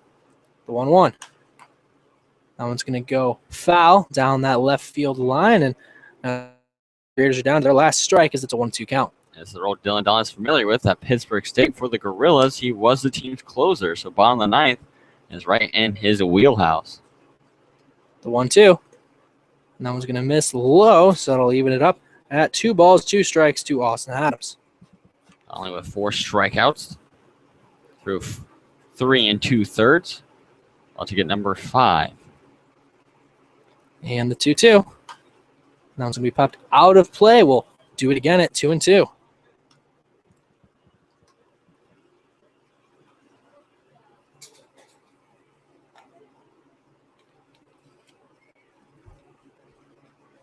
And the 2-2. Swing and a miss. That'll end it. Austin Adams will go down on strikes. It'll be Donnelly's 5th strikeout of the game. The Scouts win by a score of 14-7. And Terry is going to take off the headset, and he's going to head down to the field as the Scouts are going to be sharing with the Galion Graders here tonight. So the postgame show is all up to yours truly. Scouts again win by a score of 14-7 in the last regular season game over the Galion Graders. Scouts will officially be a 3 seed in the Great Lakes Summer Collegiate League playoffs. It's just a matter of if they will play the Cincinnati Steam or the Grand Lake Mariners for that 6th spot in the Great Lakes Summer Collegiate League playoffs. It'll all depend on what happens tomorrow as the Galion Graders actually get to play spoiler for the Mariners. They play each other right here at Heise Park tomorrow, and that will determine whether or not the Mariners will enter the playoffs, as the Galion Graders were already eliminated from playoff contention earlier today when the Steam won. So for player of the game, I have a couple different ways I can go with it. So I'm going to do a co-player of the game between Christian Binger and David Gaunt. Christian was on base every single time. He was on base 6 times today with a couple walks, 3 singles. 2 of them were for RBIs. David Gaunt had himself another great day at the plate. He had 2 doubles that each scored 2 runs, also had a base hit single in the 9th. So for player of the game, Christian and David will share the honors, that I can do since we are not having a post-game interview. So once again, the Scouts win by a score of 14-7. I'm actually going to turn up to the webcam to see if I can get you a better angle of the Scouts sharing. Actually, that's a pretty good angle, as they're going to do it right from home plate. So don't know how much you are able to hear of the Scouts sharing with the Galion Graders, but they will be led off by Jeff Connor doing the introduction, our stats guru, and then Cale Giddings will do his testimony. They're actually going to ask for the music to be cut down, and Terry Lash will be sharing the gospel. So I will end the broadcast. I will let you watch and try to listen to the rest of the sharing between the Scouts and the Graders. Scouts win today by a score of 14-7. There